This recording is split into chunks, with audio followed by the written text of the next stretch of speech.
আসসালামু আলাইকুম রহমতুল্লাহ। ওয়ালাইকুম আসসালাম রহমতুল্লাহ। কেমন আছেন হজরত? জি আলহামদুলিল্লাহ। আপনি কেমন আছেন? জি আলহামদুলিল্লাহ, আল্লাহ পাকের মেহেরবানি।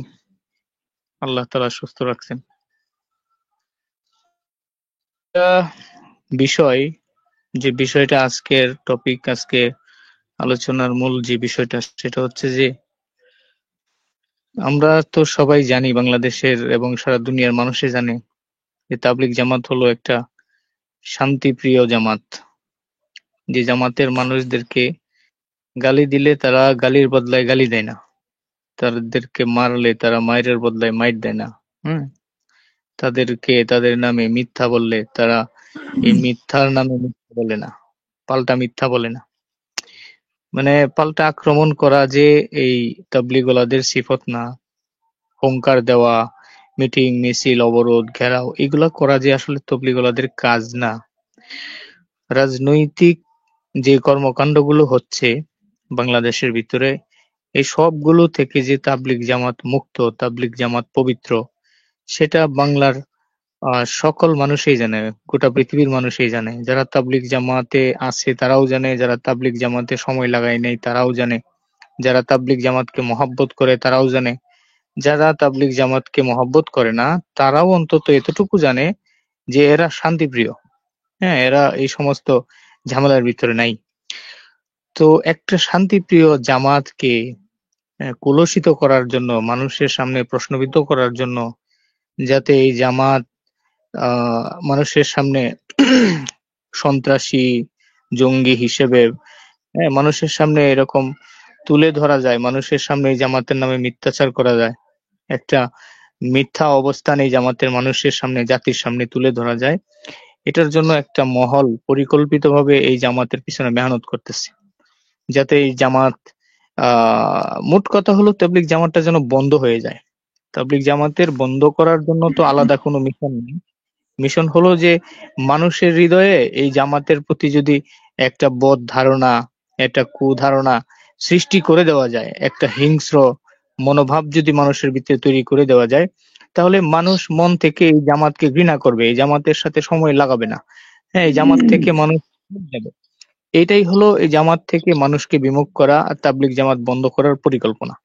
তো এটা তো সুস্পষ্ট।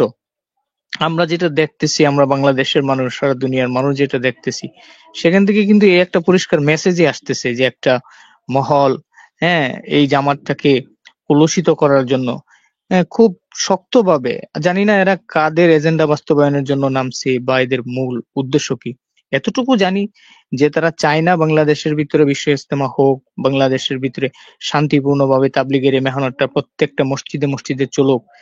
যে কারণে এটা তারা চায় না বলেই তারা মসজিদ থেকে জামাতকে বের করে দেয়। হ্যাঁ, বিভিন্ন জায়গায় এই হাঙ্গামাগুলো করতেছে, তাবলিগ জামাতের শান্তিপ্রিয় যে পরিবেশ সেটাকে বিনষ্ট করতেছে। এই সমস্ত মানুষেরাই কিন্তু পরিকল্পিতভাবে এগুলা করতেছে। তো এই বিষয়টা আসলে আমরা তো যতটুকু জানার, যতটুকু দেখার সেটা দেখতেছি, জানতেছি। এর বাইরেও আরো একটু খোলাসা করলে ভালো হতো যে আসলে আসলেই তাবলিগ জামাত কত বড় চক্রান্তের শিকার, এবং এই তাবলিগ জামাতকে নিয়ে যারা এগুলো করতেছে এদের আসল মুখ্য উদ্দেশ্যটা কি, এই বিষয়টা একটু খোলাসা করলে ভালো হতো। নাহমাদুহু ওয়া নুসাল্লি আলা রাসূলিহিল কারীম, আম্মা বা'দ। প্রথমত আমি আমাদের মিজান ভাই, আপনাকে আমি আন্তরিক মোবারকবাদ জানাচ্ছি। আপনি সুন্দর ব্যবস্থা করে দেওয়ার জন্য, সহিহ কথাগুলো জাতির সামনে উপস্থাপন করার সুযোগ করে দেওয়ার জন্য আপনাকে আমাদের অন্তঃস্থল থেকে আন্তরিক অভিনন্দন জানাচ্ছি। সাথে সাথে যারা শুনতেছেন তাদেরকেও আন্তরিক মোবারকবাদ জানাচ্ছি। দাওয়াত ও তাবলীগের মেহনত, আপনারা জানেন যে এই মেহনত নিজামুদ্দিন মার্কাজ থেকে শুরু হয়েছে। আল্লাহ তাআলা এই মেহনতকে কবুল করেছেন। এই মেহনত হচ্ছে মকবুল মেহনত। আর দাওয়াত ও তাবলীগের মেহনত, আল্লাহ তাআলা এই কাম সবার দ্বারা নেন না। সবাই এই কাজ করতেও পারে না। আল্লাহ তাআলা যাকে চান তার দ্বারা এই কাজকে নিবেন। কোনো ব্যক্তি যদি দাওয়াত ও তাবলীগের মধ্যে এসে সে যদি দাওয়াত ও তাবলীগের উসুল থেকে সরে যায় কিংবা কোনো ধরনের গুনাহে লিপ্ত হয়, তো আল্লাহ তাআলা তাকে এই কাজ থেকে বের করে দেন। তো দাওয়াত ও তাবলীগ মূলত হযরত মাওলানা আমাদের এক হযরত জি এই কথাটা বলছিলেন যে দেখো, এক সময় এরকম আসবে যে অনেকে লোক দাওয়াত ও তাবলীগের মেহনতের সাথে যুক্ত হবে। তখন এই মেহনত সারা দুনিয়াতে প্রচার প্রসার তো লাভ করবে। তো এই মেহনতের মধ্যে এমন এমন লোক ঢুকবে, তারা মেহনতকে এমন ভাবে চালাইবে, তো তাদের এই মেহনতের সাথে আর তাদের মেহনতের সাথে কোনো সম্পর্কই থাকবে না। তারা তাদের মতো করে কাজ চালাইবে। এজন্য ভাই, এটা মেহনত শুরু হওয়ার লগ্ন থেকেই এরকম একটা অবস্থান ছিল। আমরা দেখেছি যে কিছু সংখ্যক লোক আহ, বের হয়ে যাইতেন, মার্কাজ করতেন, তো কিছুদিন পরে আবার তারা মানে শেষ হয়ে যেতেন, থাকতো না। তো আসলে এই নিজামুদ্দিন মার্কাজকে বাদ দিয়ে যত বড় দল নিয়ে যত বড় মার্কাজ নিয়ে কেউ মেহনত করবে, তো সে টিকতে পারবে না। আসলে এখানে কবুলিয়াতের একটা বিষয় আছে। আপনি দেখেন, আল্লাহ তাআলার কবুলিয়াত ছাড়া কোনো কিছুই সম্ভব না। আমাদের এই মেহনত, এটা তো কবুলিয়াত মেহনত। এই মেহনতের মধ্যে এখন সিয়াসাত ঢুকে গেছে। রাজনীতি আসলে এই সিয়াসাত, বর্তমানে গণতন্ত্র যেটাকে আমরা বিশ্বাস করি কিংবা মানি, আসলে এই গণতন্ত্রটা হচ্ছে ইসলামের দৃষ্টিকোণ থেকে এই গণতন্ত্র অর্থ হচ্ছে সমস্ত ক্ষমতার মালিক জনগণ। অথচ কোরআনের মধ্যে আছে সমস্ত ক্ষমতার মালিক আল্লাহ, ওহু আলা কুল্লি শাইইন কদির। এক্ষেত্রে আহ তো এটা এক পর্যায়ে আহ মুসলমানদের জন্য এটা বিশ্বাস করা সাথে সাথে তার ঈমান চলে যাবে, সে কাফির হয়ে যাবে। এজন্য সমস্ত ক্ষমতার মালিক হচ্ছে আল্লাহ। এজন্য ভাই আমি আপনাকে বলবো যেটা, এখন তো যারা গণতন্ত্র, রাজনীতি মেহনতের মধ্যে নিয়ে আসছে, তো তাদের এই ফেরকা যত বড় হোক, যত শক্তিশালী হোক, তো এটা গলত। আপনাকে এখানে বুঝতে হবে, বড় দলের সাথে আল্লাহ তাআলার ওয়াদা নেই। আল্লাহ তাআলার ওয়াদা তো হচ্ছে যেই দল আল্লাহ পাকের হুকুম মানবে, হ্যাঁ, যেই দল সহি পথে চলবে, হক পথে চলবে, তাদের সাথেই আল্লাহ পাকের ওয়াদা আছে। আপনি দেখেন, আপনি যদি দলের হিসাব করেন, পৃথিবীতে এখন কাফের বেশি, বিধর্মী বেশি, মুসলমানের সংখ্যা কম। এই জন্য কি মুসলমানের সংখ্যা নাহক হয়ে গেল? সামান্যতম বেশি এবং কম দ্বারা হক বেহক যাচাই করা যায় না। এটা সম্পূর্ণ মূর্খতা। হ্যাঁ, এটা এছাড়া আর কিছুই নয়। এজন্য আমি আমার ভাইদেরকে বলবো, যারা আজকে লোকবল দেখিয়ে রাজনৈতিক ক্ষমতার অপব্যবহার ব্যবহার করে পাবলিকের মজলুম নিরীহ সাথীদের উপরে যারা জুলুম নির্যাতন শুরু করেছেন, আসলেই যখন কোনো ব্যক্তি জুলুম করে, হ্যাঁ, তো তখন সে ব্যক্তি জালেম হয়ে যায়। এজন্য আমি বলবো, তাদের জামাত যত বড় হোক, তারা জালেম। তারা নিরীহ তবলিগ ওয়ালাদের উপরে জুলুম করতেছে, নিরীহ মানুষদের উপরে জুলুম করতেছে। আর জুলুম করা এটা আল্লাহ তাআলার কাছে অপছন্দনীয়। জুলুম করে কোনো মানুষই সফলতা অর্জন করতে পারেনি। কোনো মানুষ সে সফলতা কখনো অর্জন করতেও পারবে না। তো আমার একটা বিষয় আরো দুঃখের সাথে আমি বলতে হচ্ছে, দাওয়াত ও তবলিগে এই মেহনত শুরু হওয়ার পর থেকে 100 বছরের ইতিহাসকে আমার জোবায়ের পন্থী ভাইরা এই ইতিহাসকে তারা মানে কি বলবো, এই ইতিহাসের মধ্যে এরকম কিছু ঘটেনি যেটা তারা ঘটাইছে।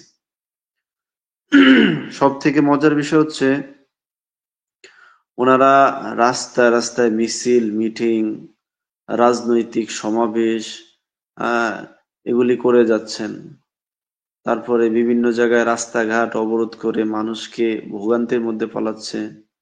অ্যাম্বুলেন্স গুলিকে যেতে দেওয়া হচ্ছে না, মানুষের প্রয়োজনীয় কাজে তাদেরকে যেতে দেওয়া হচ্ছে না। এরকম কষ্টর মধ্যে মানুষকে ফেলে ওনারা যে রাজনীতি করতেছে, ইসলামের দৃষ্টিকোণে এটা সম্পূর্ণ হারাম। আর আমি তবলিগের ক্ষেত্রে বলবো যে তবলিগের যে 100 বছর হয়ে গেল, তবলিগের কোনো উসুল, তারা তো আবার উসুল মানে তবলিগের পরিপূর্ণ যে হরজতজি ইয়ে আমাদের ইউসুফ সাহেব রহমতুল্লাহ এবং এই ইলিয়াস সাহেব রহমতুল্লাহ, ওনাদের এই এনামুল হাসান রহমতুল্লাহ, 3 হজরতের উসুলের বাহিরে ওনারা যাচ্ছেন না।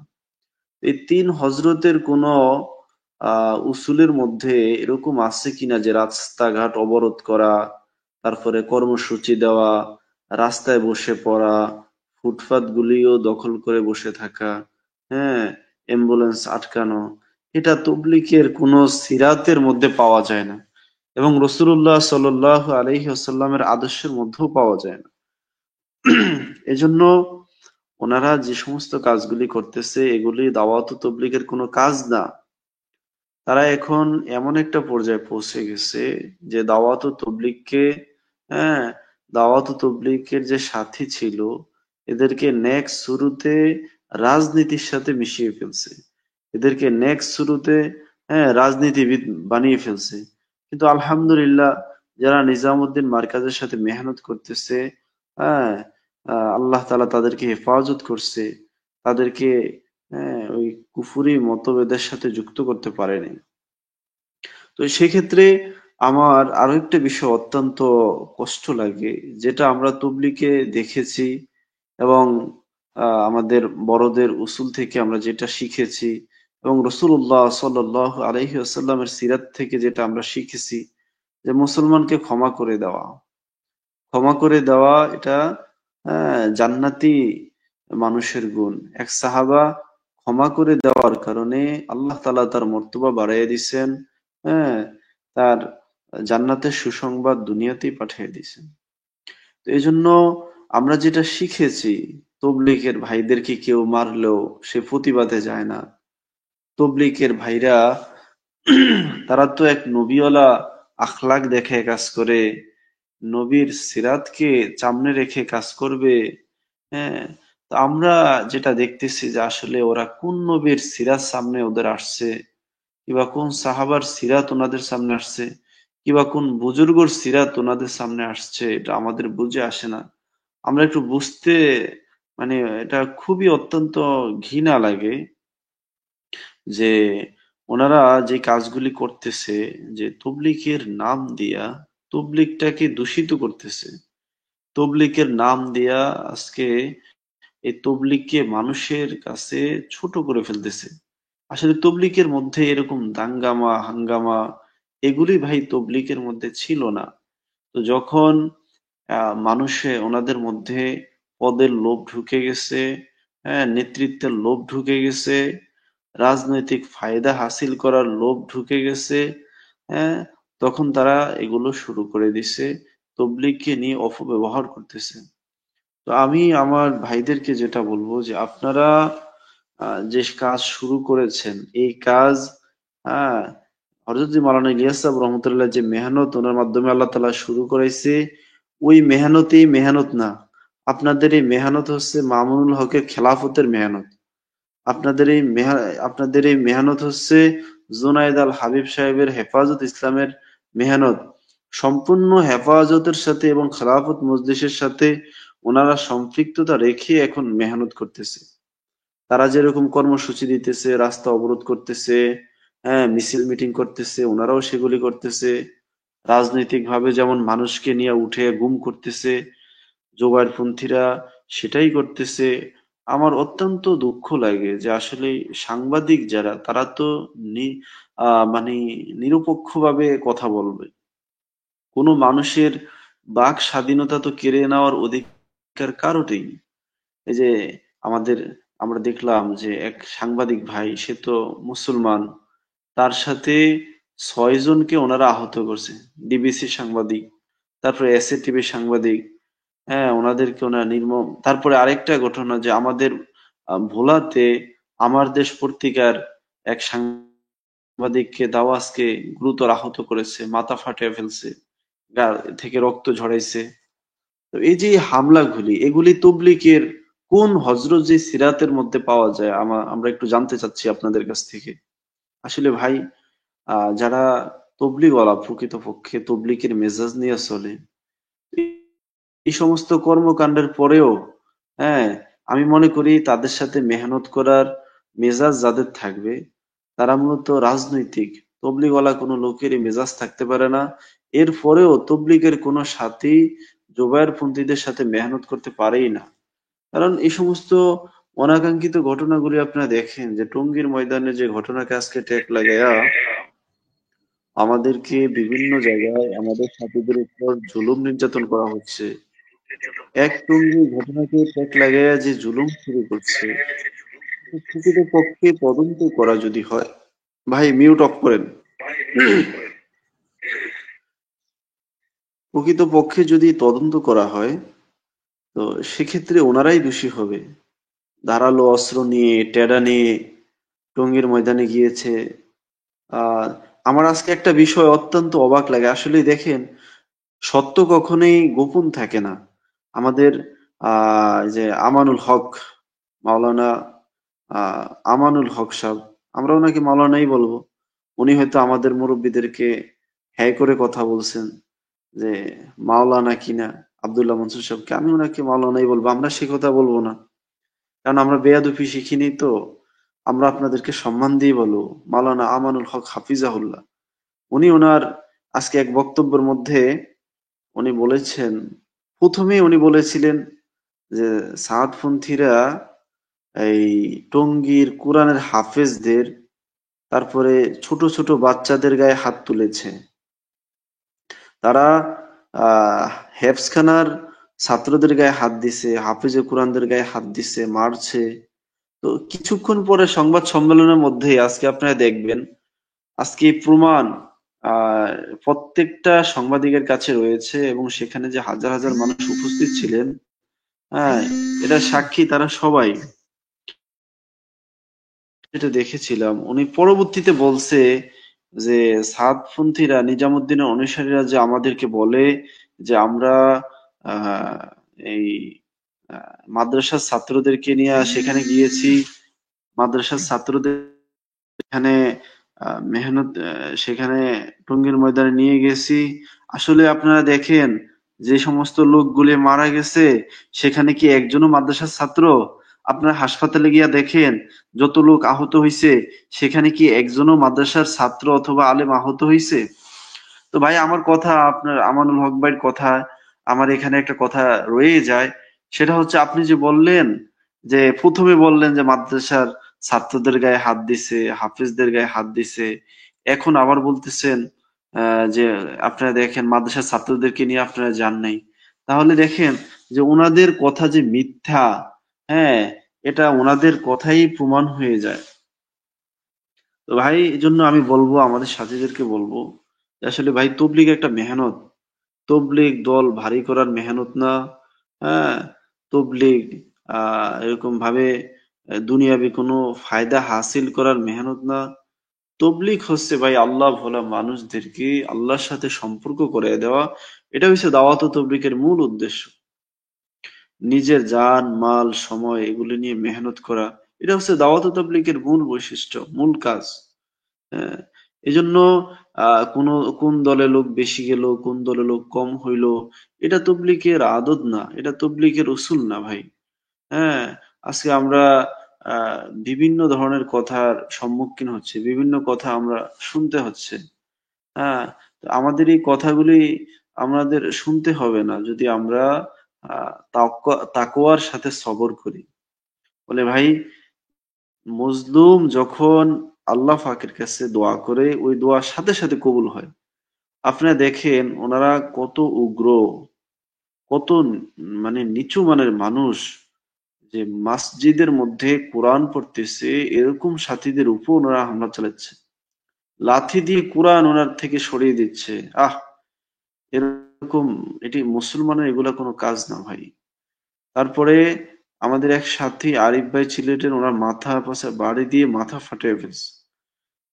এই জন্য আমি আমাদের সাথীদেরকে অনুরোধ করব যে ভাই আপনারা কারো পাতানো ফাঁদে পা না দিয়ে সবাই খুরুজে বের হয়ে যায়। আমরা সবাই আল্লাহর জন্য মেহনত করতে থাকি, মার্কাজ গুলোকে আমরা হেফাজত করতে থাকি। হ্যাঁ, আল্লাহ যদি চায়, হ্যাঁ, অবশ্যই জালেমরা ধ্বংস হবে। হ্যাঁ, আর আল্লাহ তাআলা আমাদের তকদিরে যেটা লিখে রাখছে ভাই ওইটাই হবে, এর বাহিরে কিছু হবে না। আল্লাহ তাআলা, এটা আমাদের স্মরণে রাখতে হবে যে সমস্ত ক্ষমতার মালিক আল্লাহ, সমস্ত কিছুর মালিক আল্লাহ। হ্যাঁ, অবস্থার পরিবর্তন করেওয়ালা আল্লাহ। ওয়াতুইজ্জু মান তাশাউ ওয়া তুযিল্লু মান তাশা। ইজ্জতের মালিকও আল্লাহ, বেইজ্জতের মালিকও আল্লাহ। এটা আমাদের লক্ষ্য রাখতে হবে ভাই। এজন্য আমরা আমাদের যেই মেহনত আছে মেহনতের সাথে জুড়ে যাব।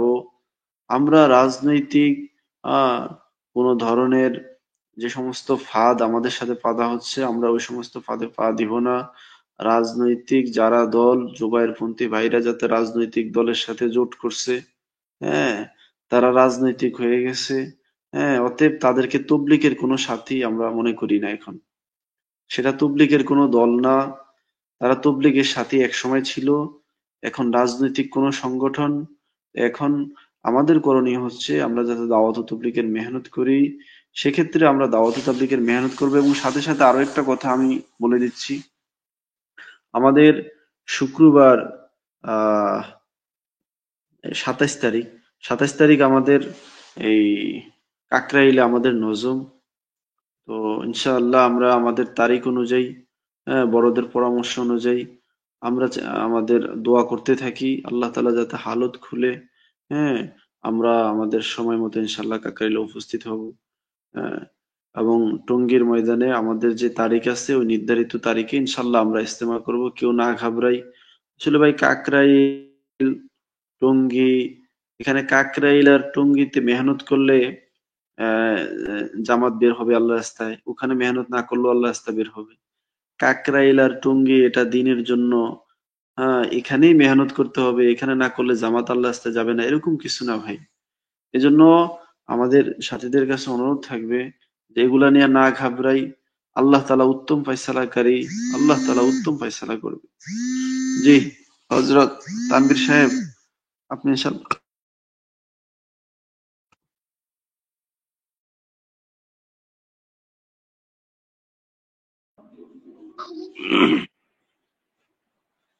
জি মিজান ভাই, কি কেমন আছেন?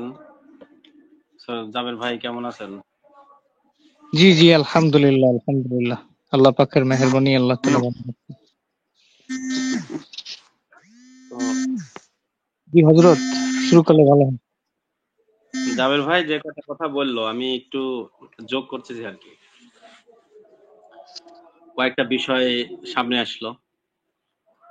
সেটা হলো, আজকে এর আগে একটা আমি আমার প্রোফাইলে আগে একটা লাইভ করছিলাম। মুফতি আমানুল হক সাহেব হাফিজাহুল্লাহ,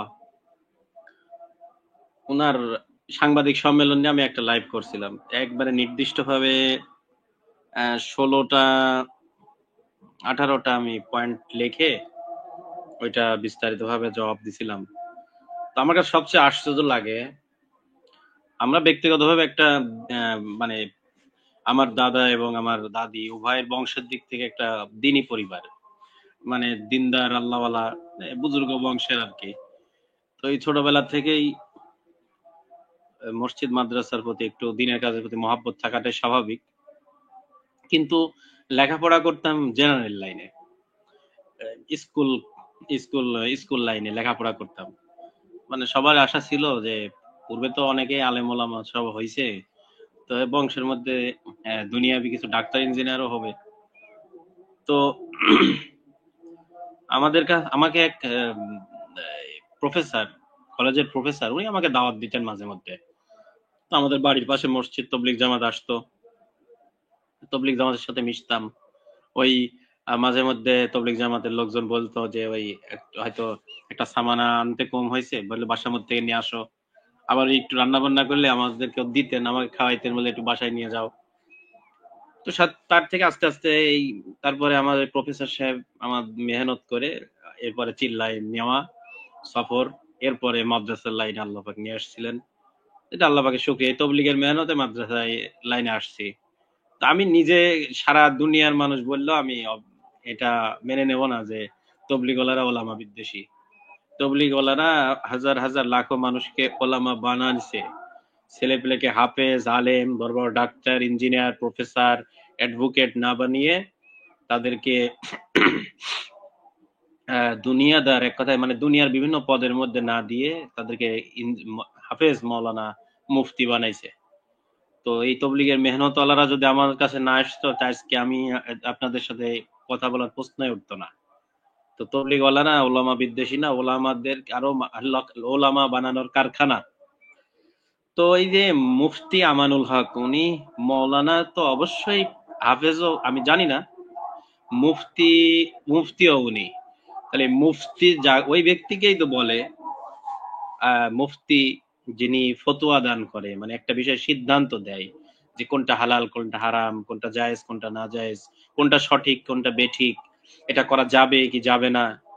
তো ওই মুফতিদের সিদ্ধান্ত দেওয়ার যে উসুল, আমার মনে হয় না, আল্লাহ মাফ করুক, আল্লাহ আমাকে হাজার ভাগ মাফ করে দিক, মানে উনার যেই কর্মকাণ্ড প্রকাশ পেয়েছে, আমার মনে হয় না যে উনি ফতোয়া দেওয়ার, কোন সিদ্ধান্ত দেওয়ার, অথবা উনি সাক্ষী হওয়ার মতো যোগ্য রাখে। কারণ আমরা যতটুকু তাদের থেকে আমরা ইলম শিখেছি, তারা আমাদের বড়। ফতোয়ার কিতাবগুলা যতটুকু দেখেছি যে এবং ফতোয়ার উসুল গুলা, আবার হাদিস শাস্ত্রের আসমা রিজাল শাস্ত্রের উসুল গুলা, হাদিস নেওয়ার ক্ষেত্রে যে উসুল, একটা ব্যক্তি যদি প্রকাশ্যে মিথ্যা কথা কয়, প্রকাশ্যে মিথ্যা কথা বলে, এবং মিথ্যা কথা বলতে তার মানে জিহ্বায় বাধেও না, মানে অনর্গল স্বাভাবিকভাবে মিথ্যা কথা বলে, মুখস্থ গানের মতো। হাফেজা যেমন কোরআন তেলাওয়াত করে মুখস্থ, একবারে ঝরঝরা তেলাওয়াত করে, তো ওই রকম ভাবে মিথ্যা কথা বলে। তো যার মিথ্যা প্রকাশ্যভাবে প্রমাণিত, তার থেকে হাদিস হাদিস নেওয়ার প্রশ্ন যখন ওঠে না, সে হাদিস বর্ণনা করা, তার থেকে হাদিস নেওয়া, এটা যোগ্যতা সে রাখে না। তো ফতোয়া কোনো সিদ্ধান্ত তো প্রশ্নই আসে না, প্রশ্নই আসে না কখনো। আর তার থেকে একটা দুইটা না, আমি আগের একটা সাংবাদিক সম্মেলনে ওনার, আমার জীবনে আমি ভুল বলবো না, পক্ষ না, আল্লাহর বান্দা হিসাবে রাসূলুল্লাহ সাল্লাল্লাহু আলাইহি ওয়াসাল্লামকে, কারণ তারা তো আজকে বিভিন্ন জায়গায় ফতোয়া দিয়ে দিছে, ফতোয়া চলতেছে, দোকানে ফতোয়া কিনতে পাওয়া যায়, মানে যে পাতলা যেটা ফতোয়া বলে মানুষ গায়ে পরে, মনে হচ্ছে এটা দোকানে কিনতে পাওয়া যায়, বাস একটা 50 টাকা, 100 টাকা, 200 টাকা দিয়ে কিনে বাস একজনকে দান করে দেওয়ার মতো ফতোয়া দিয়ে দেয়, মানে একেবারে সস্তা, মানে এগুলো বস্তা পচা সস্তা জিনিস ফতোয়া দিয়ে দেয়। আশরাফ আলী থানভী রহমতুল্লাহ আলাইহি একজন ফতোয়া দিয়ে আইসে শোনাচ্ছে, আপনার উপরে তো মানুষ কুফরির ফতোয়া লাগাইতেছে, আপনার নাকি ঈমান চলে গেছে, বহু কথা বলতেছে। তো উনি তখন যখন এই কথা বলছে আশরাফ আলী থানভী রহমতুল্লাহ আলাইহি, যে আপনার উপর তো মানুষ ফতোয়া দিয়ে দিচ্ছে, কুফরির কথা বলতেছে, আপনার সাথে কুফরির ট্যাগ লাগাইতেছে, তো উনি তখনই একটা মুস্কি হাসি দিয়েছেন আর বলছেন, আশহাদু আল্লা ইলাহা ইল্লাল্লাহ ওয়া আন্না মুহাম্মাদান আবদুহু ওয়া রাসূলুহু। সঙ্গে সঙ্গে বলেছেন, আমি তো আল্লাহকে আল্লাহ বলে স্বীকার করি, সে তার কোনো শরীক নাই, আর মুহাম্মদ সাল্লাল্লাহু আলাইহি ওয়াসাল্লাম আল্লাহর বান্দা ও রাসূল। কই, আমি তো ঈমানের উপরে আছি। তো এই মুফতি আমানুল হক সাহেব হাফিজাহুল্লাহ, উনি এক মজলিসে যে এত মিথ্যা কথা বলতে পারেন, আর এটা কোরআনের মুখস্থ, মানে উনি মিথ্যার হাফেজ বললে ভুল হবে না, মিথ্যার হাফেজ। আর যেই মিথ্যা কথাটা একজনের সামনে বলে, আমাদের ওই যে ধর্মীয় ক্ষেত্রে একটা উসুল বলে না, যে বউকে খুশি করার জন্য মানে 500 টাকা দিয়ে একটা শাড়ি, একটা যদি শাড়ি কিনে, একটা কিছু কিনে, ওটা যদি বলে একটু বেশি বলে, তাহলে এটা জায়েজ আছে। মানে বউকে একটু খুশি করার জন্য সঠিক দামটা বললে তো তুমি এত অল্প টাকা দিয়ে জিনিস নিয়ে আসছো। এরকমও বইয়ের সামনে কি বলেন, আমার কথা আপনারা আরো 3 জন শুনতেছেন, আমার কথা ভুল হলে বলবেন, লুকমা দিবেন। নিজের বিবির কাছে যদি এমন কোন একটা কথা বলতে লাগি যেটা 500 টাকা দিয়ে কিনেছি কিন্তু 600 বলবো, 700 বলবো, কি বলেন, তখন বিবেকে বাধা লাগে না? বিবেকে কিন্তু বাধা লাগে যে না, আমি হয়তো একটু গরিব মানুষ, টাকা কম ছিল, কিন্তু বিবেকে একটু বেশি বললে খুশি হবে। এই জায়গাটা তো শরীয়তে অনুমোদন আছেই, কারণ মেয়ে মানুষরা ওই একটু বেশি বললে তখন তারা খুশি হয়। আমার স্বামী আমাকে এত টাকা দিয়ে একটা জিনিস কিনে আনছে, একটা ভালো গিফট, সেই সময় কিন্তু ভিতরে খারাপ লাগে, বউকে ধোকা দিলাম। এটা কেমন যেন, মমিনের কিন্তু খারাপ লাগাটাই স্বাভাবিক। সেজন্য অনেক মানুষ বলে জায়েজ আছে, সুন্নত তো আর না, বলবো না, সত্য কথা বলবো, আমার যতটুকু সামর্থ্য আছে আমি এর মধ্যে বেঁচে কিনে আনছি। তো যাই হোক, কিন্তু উনি একটা, আমি এটা উদাহরণ দিলাম যে নিজের বিবির সামনে একটা কথা বলতে লাগলে আগে 10 বার বাধা লাগে। আর উনি এই মানে ইউনিভার্সাল যুগে, গ্লোবাল বিশ্বের উপরে এত মানে একগাদা মিডিয়ার সামনে মনে হয় যে একেবারে কোরআন, মানে তারাবিও মানুষ অত জোরে পড়ে না, বুঝছেন, তারাবির নামাজও মানুষ অত জোরে তেলাওয়াত করে না। এইভাবে উনি মিথ্যা কথা বলেন, মানে কোনো বাধে না লাইন, মানে ওই যে অনেক হাফেজা আছে না, এক বৈঠকে কোরআন শেষ করে দেয়, না এক বৈঠকে পড়ে দেয়, একবারে লোকমাবিহীন পড়ে দিচ্ছে। উনার মিথ্যা কথা এইভাবে মুখস্থ উনি। আমি এই জামানায় এত বড় মিথ্যার হাফেজ আমার জীবনে আমি দেখি নাই। আল্লাহর কসম, আমি মানে আফসোস করতেছি ওনার জন্য। আমার ভিতরের দরদ আর মহব্বত কষ্টের থেকে কিন্তু বলতেছি, আমি বিশ্বাসই করতে পারি না মানুষ এক মজলিসে এত মিথ্যা কথা কিভাবে বলে। আজকের আমাদের জাবের ভাই যে কথাটা বললো, উনি দেখেন কি বলছে, দেখেন কি কথাটা বলছে। কালকে আমাদের যে সাংবাদিক সম্মেলনে একটা কথা বলছে যে টঙ্গীর পশ্চিম পাড়ে, নদীর পশ্চিম পাড়ে যে আইইউবিটি যে ইউনিভার্সিটি আছে, ওই ইউনিভার্সিটির পাশে একটা মাদ্রাসা আছে। সেই মাদ্রাসার ছেলে পেলে 50-60 জন হোক, 70 জন হোক, ওই মাদ্রাসা, ওই ওখানে একটা কমি মাদ্রাসা আছে টঙ্গীর পশ্চিম পাড়ে, মানে নদীর অপোজিটে, মূল ময়দানের অপোজিটে, আমাদের যেখানে সব গোজারি তার ঠিক এই দিক উল্টা, মানে এই দিকে ওই আইইউবিটি যে ইউনিভার্সিটি আছে ক্যান্সার হসপিটালের পাশে, ওই ইউনিভার্সিটির পাশে একটা তাদের একটা মাদ্রাসা আছে, কমি মাদ্রাসা। ওই মাদ্রাসাটা মানে হেফাজতের আর কি, হেফাজতের মানে এরকে আমাদের জুবাইর সাহেবদের পক্ষ নিয়ে চলে। তো ওই মাদ্রাসার ছাত্ররা, ওই মাদ্রাসা, আমি জুবাইর পন্থী আর বলতেছি না, জুবাইর পন্থী বলে সাংবাদিক পন্থী মায়ের খাইছে, বলে সাংবাদিকরা মায়ের খাচ্ছে এখন হচ্ছে মামুন পন্থী অথবা হেফাজত পন্থী হচ্ছে। জুবাইর পন্থী বললে সাংবাদিকরা মায়ের খায়, তা আমার মায়ের খাচ্ছে রাজি নাই, খামাখা একটা নাম বলে বলবো না। তাই আমার জুবাইর সাহেবকে যারা মহব্বত করে তাদের পক্ষ নাই ওই মাদ্রাসা। তো ওই মাদ্রাসার ছাত্ররা লাঠি সুটা দিয়ে বাস ঠেকাইছে, বাস ভাঙচুর করছে এবং আমাদের সাথীদের উপর আক্রমণ করছে, এইটা বলছে। কিন্তু আজকে একটা ডাহা মিথ্যা কথা অনর্গল একবারে কোরআনের আয়াত মুখস্থ করার মতো সে বলে দিল যে টঙ্গীর মাঠের ভিতরে যে মাদ্রাসা আছে, ওই মাদ্রাসা তো ছোট ছোট বাচ্চা লেখাপড়া করে, ওই মাদ্রাসার ছাত্ররা নাকি যে হামলা চালাইছে। ওই মাদ্রাসার কথা তো উনি উল্লেখই করেননি, টঙ্গীর মাঠের মাদ্রাসার কথা উনি উল্লেখ করেননি। তাহলে বললেন টঙ্গীর নদীর ওই পাশে পশ্চিম পাড়ে আইইউবিটি ইউনিভার্সিটির পাশের মাদ্রাসার কথা, আর উনি আজকে চালায় দিলেন টঙ্গীর মাঠের মাদ্রাসার কথা। তাহলে এইটা একটা গেল। তারপর বলছিলেন মাদ্রাসার ছাত্রদেরকে, আর বাস্তব কথা হলো টঙ্গীর ভিতরে যে মাদ্রাসা যেটা হেফজোখানা, ওই মাদ্রাসার ছাত্রদেরকে আমাদের বিশেষ করে কয়েকজন জিম্মাদার সাথী, তারা ওই মাদ্রাসার ছাত্রদেরকে পাহারা দিয়ে, যেটা ভিডিও হয়তো দেখছেন আপনারা, পাহারা দিয়ে রাখে সেনাবাহিনীকে উপস্থিত করে সেনাবাহিনীর অফিসারের সামনে তাদের সাথে কথা বলাইছে এবং জিজ্ঞাসা করছে তোমাদেরকে কি আমরা কোনো কষ্ট দিছি, বলছে না।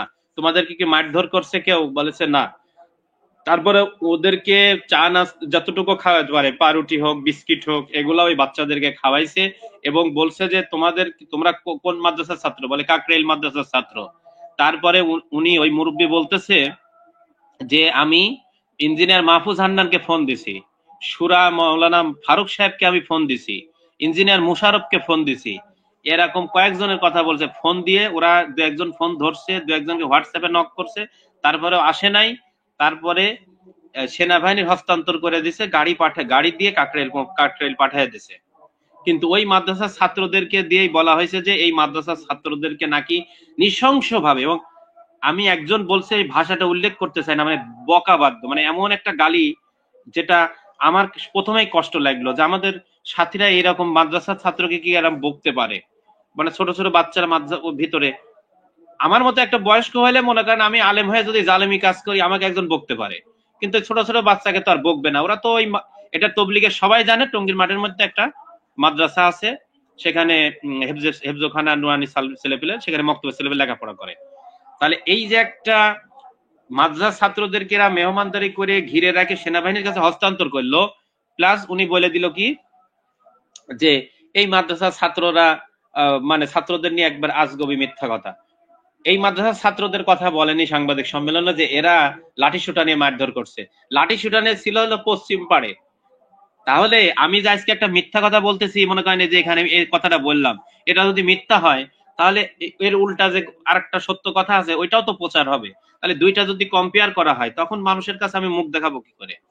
প্লাস এই যে টঙ্গীর মাঠে অস্ত্র, টঙ্গীর মাঠে অস্ত্র, মাঠ কাদের দখলে ছিল বলেন? মাঠ দখলে ছিল কাদের? তাদের গোডাউনে আমরা মানে অলৌকিক শক্তি নিয়ে, মানে জাদু বিদ্যা দিয়ে নিজে অদৃশ্য হয়ে হয়ে ওই ওই রুমের মধ্যে অস্ত্র রেখে আসছিলাম। বলছে যে এই অস্ত্রগুলা ওরা নিয়ে এসে ওরাই এগুলা ভিডিও করে দেখাইছে। প্রশাসন জানে। আজকে কিন্তু টঙ্গীর মাঠে কি কি পাওয়া গেছে না গেছে প্রশাসনের একটা কিন্তু ব্রিফিং দেওয়া উচিত ছিল, যে টঙ্গীর মাঠে এই 18 তারিখে কি কি হয়েছে এবং টঙ্গীর মাঠ থেকে কি কি পাওয়া গেছে, কাদের থেকে পাওয়া গেছে এগুলা। প্রশাসন যদি একটা ব্রিফিং দিত তাহলে এটা স্পষ্ট হয়ে যেত, কারণ প্রশাসনের হাতে ওইগুলা জমা দেওয়া হয়েছে। আমাদের যেই সাথী, আমাদের কোনো সাথী যদি অস্ত্র হাতে করে নিয়ে যায়, একটা বড় দা হাতে করে নিয়ে যায়, সে কোশ্চিন কালে আমাদের সাথী না। যদি প্রমাণিত হয় তাহলে আমাদের এই সাথীকে মুহূর্তের মধ্যে ডিলিট করে দিবে আমাদের মুরব্বীরা। কারণ আমাদের সাথীদের এটা প্রশ্নই ওঠে না যে আমাদের সাথীদের হাতে কোনো দা, কোনো অস্ত্র। আমরা ঢোকার পরে দেখলাম ওখানে অস্ত্র, সেটা প্রশাসন দেখলো, প্রশাসনের হাতে জমা দেওয়া হইলো ওইগুলি, আর তারা অনর্গল বলে দিচ্ছে ওইটা আমাদের অস্ত্র, আমাদের অস্ত্র। আর একটা ভিডিও হয়তো আপনারা দেখছেন, সেই স্টেশন রোডের ওইদিকে একটা গাড়ি ওরা আটকাইছে, ওই ভিডিও হয়তো দেখছেন। ওই গাড়িতে হচ্ছে পানির পাইপ, ওই যে মানে পানি আসার যে মোটা মোটা পাইপ, তারপরে কি বলে মোটর, পানির তোলার মেশিন এবং সাপল, মানে ওইটা গাড়ার জন্য, ওইগুলা গাড়ার জন্য সাপল আর কিছু এইগুলা দিয়ে ভিডিও করে দেখাচ্ছে, এই দেখো এতাতি সন্ত্রাসীরা এই সব অস্ত্রপাতি মানে নিয়ে এরা হামলা করছে। কিন্তু ওই গাড়িটা ঠেকানো রয়েছে ওই ওইগুলা, সেগুলা হচ্ছে পানির মেশিন, মানে দেখে বোঝা যাচ্ছে যে ওইটা কে বা কে নিয়ে যেতে লাগছিল, ওটা হচ্ছে পানির মেশিন গাড়বে, মোটর গাড়বে, সেজন্য পাম্প গাড়বে। এবং ওখানে এরকম মোটা মোটা সবুজ যে পানির লাইনের যে মোটা পাম্পের যে পাইপ, ওইগুলা সব ওইটা চালায় দিয়েছে যে ওটা আমাদের সাথীরা এইগুলা দিয়ে হামলা করছে। মাঠে হামলা হয়েছে হলো শেষ রাতে, আর এইটা দেখাচ্ছে সেই দিনের বেলা বাজারে পড়ে আছে ওইটা এখানে দেখাচ্ছে। এরপরে আরেকটা কথা দেখেন, ওই যে মুফতি কেফায়েতুল্লাহ আজহারি সাহেব, মানে আজহারি কি আল আজহার ইউনিভার্সিটিতে পড়ার জন্য মনে হয় আজহারি, আল্লাহ পাক রহম করেন। আর যে মুফতি আমানুল হক সাহেব, দুইজনই তো আজ কথা বলছে। এই দুইজনের দেখবেন আপনার বক্তব্য ভালো করে শুনেন। আমি এটা পুরা শোনার জন্য রেখে দিছি। আজকে আমাদের পাশে একটা প্রোগ্রাম হচ্ছে, তো সেজন্য আমি আজকে সময় পাইনি। পুরা বিশ্লেষণ করবে ইনশাল্লাহ কালকে দুপুরে, আল্লাহ যদি তৌফিক দেয় লাইভ করবে এটা নিয়ে। ওখানে দুইজন দুই রকম কথা বলছে, একজন বলছে 3 জন মারা গেছে, একজন বলছে 4 জন মারা গেছে। ওরা এখন মারামারি করুক, তাহলে কারটা বিশ্বাস করো বলেন? মুফতি আমানুল হক যে সত্যবাদী হয়, কেফায়েতুল্লাহ আজহারি মিথ্যা কথা বলছে? কেফায়েতুল্লাহ আজহারি মিথ্যা কথা বললে আমানুল হক, মানে কেফায়েতুল্লাহ আজহারি সাহেব যদি সত্য কথা বলে আমানুল হক মিথ্যা কথা বলছে। তাহলে কে এখানে মিথ্যাবাদী আর কে এখানে সত্যবাদী? তোমরা নিজেরাই জানো না যে তোমাদের কয়জন মারা গেছে। একজন বলতেছে 2 জন, একজন বলতেছে 3 জন, আর একজন বলতেছে 4 জন। আর সবচেয়ে হাস্যকর বিষয় হলো তারা যে 3 জনের নামে, আজকের এই সাংবাদিক সম্মেলনের কথাই বলতেছি, 3 জনের নামে তারা যে মামলা করছে, 3 জনের নামে মামলা করছে যে আমাদের 3 জন সাথীকে সাদের সন্ত্রাসী বাহিনী এদেরকে হত্যা করেছে, খুন করেছে। দুইজনের নাম আজকে বলেছে। আমাদের বেলাল ভাইয়ের যে যখন প্রমাণিত হয়ে গেছে, মানে কালকে সাংবাদিক সম্মেলনে সামান্য একটু কিন্তু ভাঙে বলে নাই। আমাদের সাথীরা এত সরল সোজা, এদের যে কুরাজনীতি, এদের চেহারার সামনে যাওয়াই আমাদের সাথীদের জন্য ঠিক না। কারণ আমাদের সাথীরা একেবারে আলবুলা, একেবারে সাদা সিধা, মানে কোনো কিছু আমরা ডান বাম সামনে পিছনে উত্তর দক্ষিণ পূর্ব পশ্চিম উপর নিচ আমরা কিচ্ছু জানি না, কিচ্ছু বুঝিও না। কিন্তু এরা এই আগের যিনি প্রধানমন্ত্রী ছিলেন, আল্লাহ পাক তাকে হেদায়েত দেন, ওই প্রধানমন্ত্রীর চেয়েও এরা নিকৃষ্ট ছিল। এরা ফেল, আগের প্রধানমন্ত্রী ফেল এদের কাছে 100 ভাগ, মানে এরা পাস। আগের প্রধানমন্ত্রী 33 পাইলে এরা 99 পাইছে। আমি একের আমার পুরা পরীক্ষার খাতা দেখে আমি 99 দিয়ে দেবো। আগের প্রধানমন্ত্রী যা করছে উনি মোটামুটি পাস, মানে দজ্জালি চক্র আর হচ্ছে উগ্রবাদী, মানে অখণ্ড ভারতের যে চক্র, অর্থাৎ রামরাজ্য কায়েমের গ্রুপ আর দজ্জালি গ্রুপ, এই গ্রুপের যে মানে পরীক্ষা, মানে সূচিপত্র এবং পড়াশোনা সিলেবাস, সেই সিলেবাসে আমাদের আগের প্রধানমন্ত্রী যদি 33 পায়, এরা 99 দিবে। ওই গ্রুপ এদেরকে 99 দিবে। এরা যা করছে 99 পায় যাবে। বলে আর এক দিতাম, কিন্তু এটা ইচ্ছা করে দিলাম না, আপনারা 100তে 99 পাইছেন। আগে যাকে থেকে সাউন্ড আইতেছে ভাই, যাকে বাইরের থেকে সাউন্ড আইতেছে ভাই, বাইরের থেকে সাউন্ড আইতেছে। পাশে একটা প্রোগ্রাম হচ্ছে, আমার তো হেডফোন নাই তো। ও মানে মহফিল চলতেছে, সমস্যা নাই, অত বেশি শোনা যায় না, আপনি বলেন কথা, কোনো সমস্যা নেই। কি যেন বলতেছিলাম, ও এই যে আগের প্রধানমন্ত্রী 33, এরা হচ্ছে ধরেন 99। কারণ দেখেন দুইজনের নাম বলছে, ওই যে বলছে আমরা রাজনীতি বুঝি না, কিন্তু এদের রাজনীতি এটাকে বলে না, এটা হলো নিকৃষ্ট রাজনীতি, অশ্লীল রাজনীতি, এটা হলো অমানসিক পশুত্বের রাজনীতি। এটা এই রাজনীতি আমরা বুঝি না। তারা এই যে গতকাল আমাদের যিনি সাংবাদিক সম্মেলনে যিনি বক্তব্য লিখিত পাঠ করেছেন, আমাদের ওই ভাই, উনি কিন্তু শুধু পড়ে গেছেন। শফিক ভাই, শফিক বিন নাইম, শফিক বিন নাইম ভাই, উনি কিন্তু বলে গেছে শুধু যে আমাদের একজন সাথী বেলাল ভাই মারা গেছে, এভাবে গটগট করে পড়ে গেছে। আর এরা আজকে কিন্তু এরা খালি ব্যাখ্যা করে, মানে তোমরা শুনবে না কেন, বুঝবে না কেন, আমরা একটু জোরে কথা। ইন্ডিয়ান সাংবাদিকদের থেকে এরা শিখছে। আমরা ইন্ডিয়ার দালাল না, ইন্ডিয়ার সাংবাদিক থেকে, কি যেন সাংবাদিক, ওই রিপাবলিক বাংলা, এই রিপাবলিক বাংলার থেকে শিখছে। আর আগে সেই করোনার সময় ছিল আছে রিপাবলিক বাংলা, যে রিপাবলিক উর্দুর, যেটা রিপাবলিক হিন্দি, যেটা মূল চ্যানেল, ওইটার যে অর্ণব গোস্বামীর ওই যে সাত সাহেবের বিরুদ্ধে লাগছিল, এখান থেকে লাফায় ওখানে যায়, ওখান থেকে লাফায় ওখানে আসে। তো এরা এটা মানে জোরে বলে, শুনবেন না কেন? অবশ্যই আমার কথা শুনতে হবে। দেখেন না বক্তারা গুংরায় যখন ওঠে তখন মানুষজন সব স্তব্ধ, মনে হচ্ছে এখনই ফানাফিল্লা করে ফেলাবে। তো এরা এরকম গুংরায় মানুষকে বোঝাচ্ছে যে ওরাই খুন করেছে, ওরাই এই, ওরাই সেই। তো এই যে বলছে যে আজকে বলতেছে যে 2 জন নাম বলছে, যে আমাদের 2 জন মারা গেছে। তোমরা যে মামলা করছো 3 জনের নামে, এখন কি হবে? কালকে আমাদের এক সাথী প্রমাণিত হয়ে গেছে যে আমাদের একজন মারা গেছে, এটা কনফার্ম প্রমাণিত হয়ে গেছে, আমাদের এক সাথী মারা গেছে। ওই যে বলছে ওইটা, এখন দেখছে তো বিপদ। আমরা ওই বেলাল ভাইয়ের নামেও কিন্তু মামলা আছে, মামলায় বেলাল ভাইয়ের নামও উল্লেখ আছে। এই 18 সালে তো ওই আমাদের সেই ইসমাইল মন্ডলকে ওরা বলে ছড়াই দিছিল যে ওদের লাশ। এখন যে 2 জন, এই 2 জনও ওদের কিনা। মানুষকে যখন প্রেশার কিট করে বলতেছে আমি আলমী সুরায় যোগ দিলাম, তওবা করে ফেলাইলাম, আমি আলমী সুরায় যোগ দিলাম, আলেমদের সাথে থাকবো। তো এখন ওদেরকেও তো আগের সরকার তো প্রেশার কিট দিত, মিথ্যা সাক্ষী দিছে সাইদির বিরুদ্ধে, মিডিয়া তার সরকারের পক্ষে কথা বলছে, তারপরে প্রশাসন সরকারের পক্ষে কথা বলছে, নিউজ পেপার সরকারের পক্ষে কথা বলতেছে। এখন যে এগুলা এখনো এগুলাই হচ্ছে, তারা আগে এগুলা শিখে আসছে যে এরকম করতে হয়। তো এই যে 3 জন মরছে, এই যে 4 জন মরছে, 2 রকম। এরপরে দাবি জানাইছে 3টা, তাদের আজ সাংবাদিক সম্মেলন থেকে 3টা দাবি। 1 নম্বর হলো এই আমাদের নিজামুদ্দিনওয়ালাদের সকল কার্যক্রম নিষিদ্ধ করতে হবে, সকল কার্যক্রম সব জায়গায় পুরা বাংলাদেশে আমাদের সকল কার্যক্রম নিষিদ্ধ করতে হবে। তোমরা ইসকনের কাছে যায় বলো রুহামাহু বাইনাহুম, আর নিজামুদ্দিনওয়ালাদের হচ্ছে আশিদ্দা আলাল কুফফার।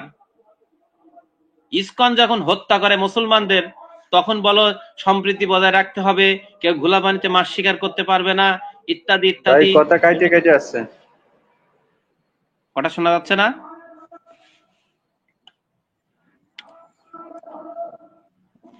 ভাই কথা কাইটে কাইটে আসছে ভাই। আচ্ছা এখন দেখেন, এখন শোনা যায়? বলে যে ইসকনকে যখন নিষিদ্ধ করলো, ইসকনকে নিষিদ্ধ করতে হবে, ইসকনকে সারা বাংলাদেশে অবাঞ্ছিত করতে হবে, কিন্তু কোনো কিছুই কিন্তু হয়নি, কোনো কিছুই হয়নি। আন্দোলনও শেষ, ওইটা এখন শেষ, ওই টপিক শেষ। আর ইসকনের সাথে মানে ভ্রাতৃত্ব করে চলতে হবে, এদেশের মধ্যে কোনো বিশৃঙ্খলা করে তৃতীয় পক্ষ কিংবা আগের সরকার অথবা ইন্ডিয়াকে কোনোভাবে সুযোগ দেওয়া যাবে না। কিন্তু আজ মুসলমান তাদেরও মারা গেছে, আমাদেরও মারা গেছে, কিন্তু এইটাকে সুযোগ নিয়ে কি বলতেছে, সকল কার্যক্রম নিষিদ্ধ করতে হবে। এটা সম্পূর্ণ বেআইনি, এটা সম্পূর্ণ বেআইনি, এটা রাষ্ট্রীয়, ধর্মীয়, সাংবিধানিক কোন দিক থেকেই এটা মানে সঠিক না। দ্বিতীয়ত হলো দ্বিতীয় যে দাবিটা করছে 2018 সালের যে হত্যা মামলা, 2018 সালে তো তোমাদের কেউ মরেই নাই, সেটারও বিচার চাইছে। আর 2024 সালে এই যে এই 18 ডিসেম্বরের বিচার চেয়েছে, এবং দ্রুত আসামিদেরকে গ্রেপ্তার করতে হবে এবং তাদেরকে মানে বিচারের আনতে হবে, তাদেরকে শাস্তি কার্যকর করতে হবে। দ্বিতীয় 2024 সালের 2018 সালের বিচার চেয়েছে, 2018 সালে তাদের কেউ মরে নাই, তাহলে ওরা বিচার চেয়েছে তো শাস্তি তো ওদেরই হবে, কারণ 18 সালে ওরা খুন করেছে, আর 2024 সালে উভয়ের মধ্যেই মারা গেছে, উভয়ের মধ্যে মারা গেছে। বিচার খালি একলা তারা চায় বেড়াচ্ছে, মানে এক পক্ষ হয়ে। আর 3 নম্বর বলছে যে কাকরাইল, টঙ্গী শুরাই নিজামের নেতৃত্বে তবলিগের জন্য মানে কনফার্ম করতে হবে। কাকরাইল এবং টঙ্গী শুরাই নিজামের জন্য। আমি বলছি শুরাই নিজামটা কি, এই জিনিসটা কি? এটা কি একটা হালুয়া না একটা ঔষধ? এটা কি? ওলামায়ে কিরামের নেতৃত্বে, ওলামায়ে কিরাম শুরাই নিজাম। ওলামায়ে কিরাম হলে, আলেম হলে শুরাই নিজাম কিভাবে সাপোর্ট দেয়? আর আজকে মুফতি আমানুল হক কি সুন্দর ভাবে বলতেছেন যে একলা ব্যক্তি ভুল করবে, একলা কি মানে কোনো কিছু হয়, মিল মহব্বত হয়, মিলেমিশে চলা যায়, একলা চলা যায় না। যে আমরা সবাই মিলে যদি কাজ করি তাহলে সেটা সুসংগঠিত থাকবে, সেটা সবাই মিলে চলাবে। কি একটা মানে মানে অযৌক্তিক কথা পেশ করা। মাশওয়ারার নামে শুরাই নিজাম কি অর্থ করব? শুরাই নিজাম মানে পরামর্শ পদ্ধতি, মানে পরামর্শ করে কার্যক্রম। শুরাই নিজাম পরামর্শ করে কার্যক্রম। এটার জন্য যে দুইটা আয়াত পেশ করে, ওয়াশাওয়িরহুম ফিল আমর, তারপরে ওয়ামরুহুম শুরা বাইনাহুম, এই দুই আয়াত যে পেশ করে, এই দুই আয়াতে তাফসিরে কি লেখা আছে? আল্লাহ তাআলা কাকে মাশওয়ারা করতে বলতেছেন? কাকে? আমিরকে হুকুম দিচ্ছেন, রাসূলুল্লাহ সাল্লাল্লাহু আলাইহি ওয়াসাল্লামকে হুকুম দিচ্ছেন মাশওয়ারা, পরামর্শ করেন। আর এটা সিরাতের মধ্যে দেখা গেছে, সুন্নতের মধ্যে রাসূলুল্লাহ সাল্লাল্লাহু আলাইহি ওয়াসাল্লাম সব বিষয়ে সবার সাথে মাশওয়ারা করেননি। সব বিষয়ে সবার সাথে মাশওয়ারা করা, সব বিষয়ে সবার থেকে জিজ্ঞাসা করা, শোনা, এটা যিনি নেতৃত্ব দেন তার কাজ না। যেই বিষয়ে যিনি অভিজ্ঞ তার সাথে তিনি পরামর্শ করবেন। নির্দিষ্ট কিছু মানুষ শুধু থাকবে পরামর্শের জন্য, আর কারোর সাথে পরামর্শ করা যাবে না। কোরআন এবং সুন্নাহর মধ্যে, সিরাতের মধ্যে এবং আসলাফদের কোন কওল, সাহাবীদের কোন একটা আসারের মধ্যে দেখা যে একটা দলিল যে ইসলামের এমন একটা যুগ, এমন একটা জামাত ইসলামে গেছে, সলফে সালেহিনের তরিকার মধ্যে, আসলাফের জিন্দেগি বাদই দিলাম, এই পর্যন্ত সলফে সালেহিনের, এবং যে আমাদের খেলাফত গেছে বিভিন্ন সময়ে, ওমায়া, আব্বাসীয়, তারপরে যে উসমানীয়, বিভিন্ন খেলাফত গেছে, যে একটা কোনো ঘটনা যে পরামর্শ করার জন্য শুধু একটা নির্দিষ্ট বাইন্ডিং এর মানুষ, এই লোকগুলা বাদে কেউ পরামর্শ দিতে পারবে না, এরকম কোন ঘটনা ইসলামের ইতিহাসে হয়েছে? যিনি খলিফা থাকবেন, যিনি আমির থাকবেন, যিনি সভাপতি প্রধান থাকবেন, যিনি প্রধানমন্ত্রী থাকবেন, উনি যে বিষয়ে যে অভিজ্ঞ তার থেকে উনি পরামর্শ করবেন।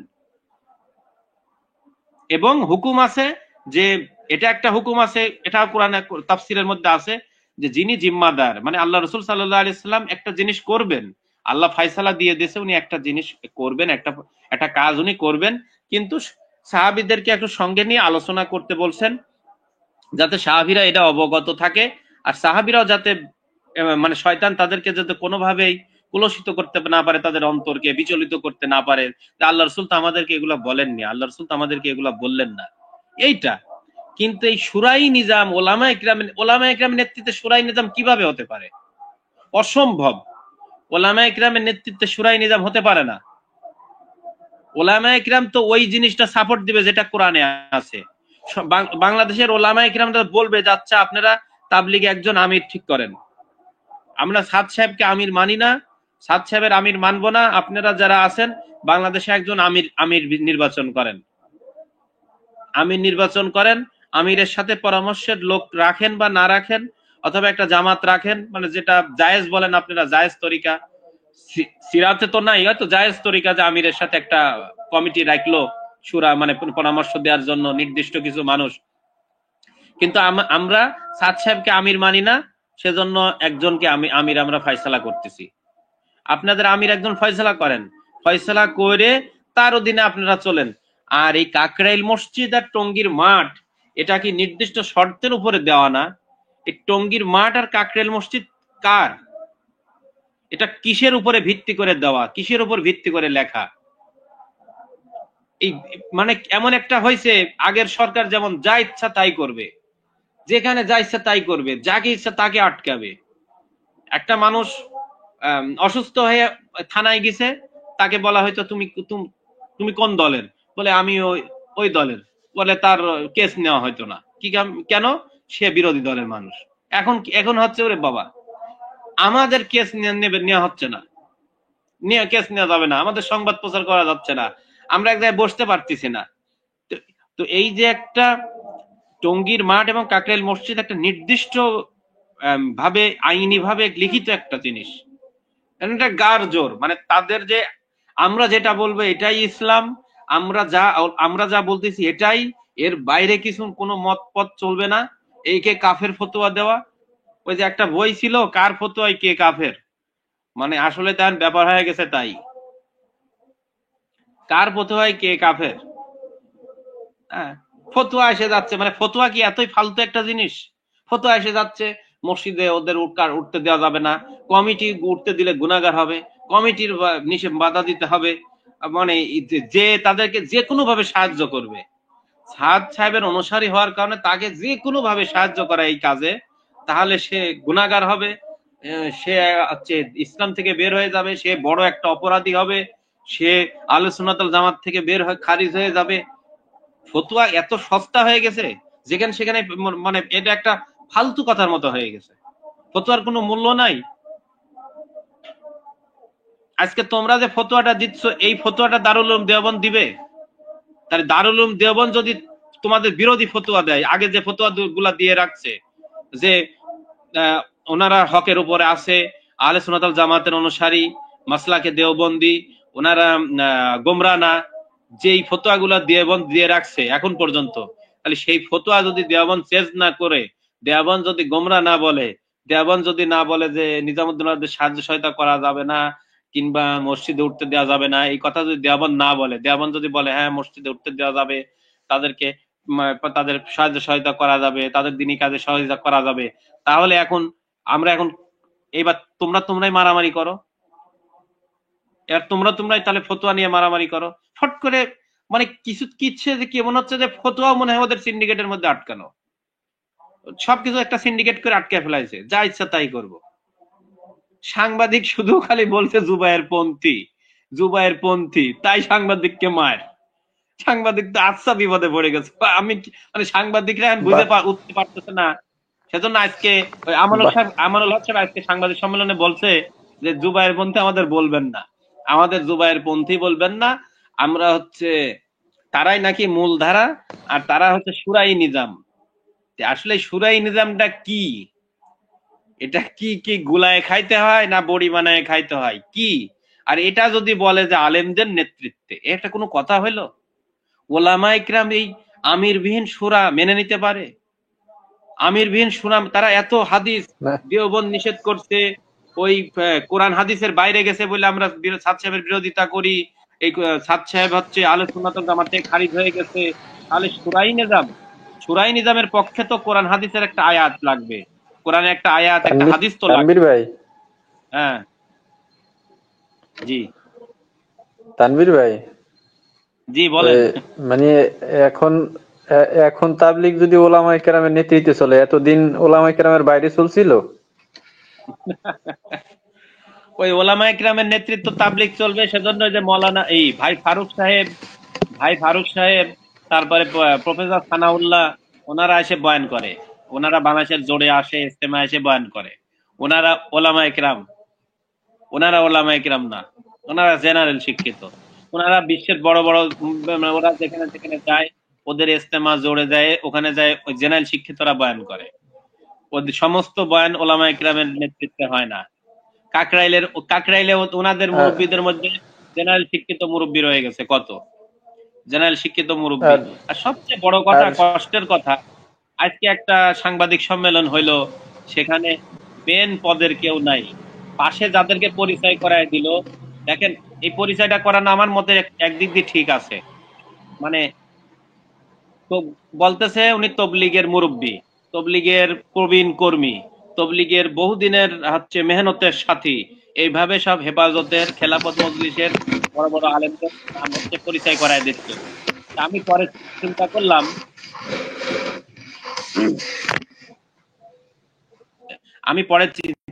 করলাম, যে একদিক দিয়ে ঠিকই আছে। কেন?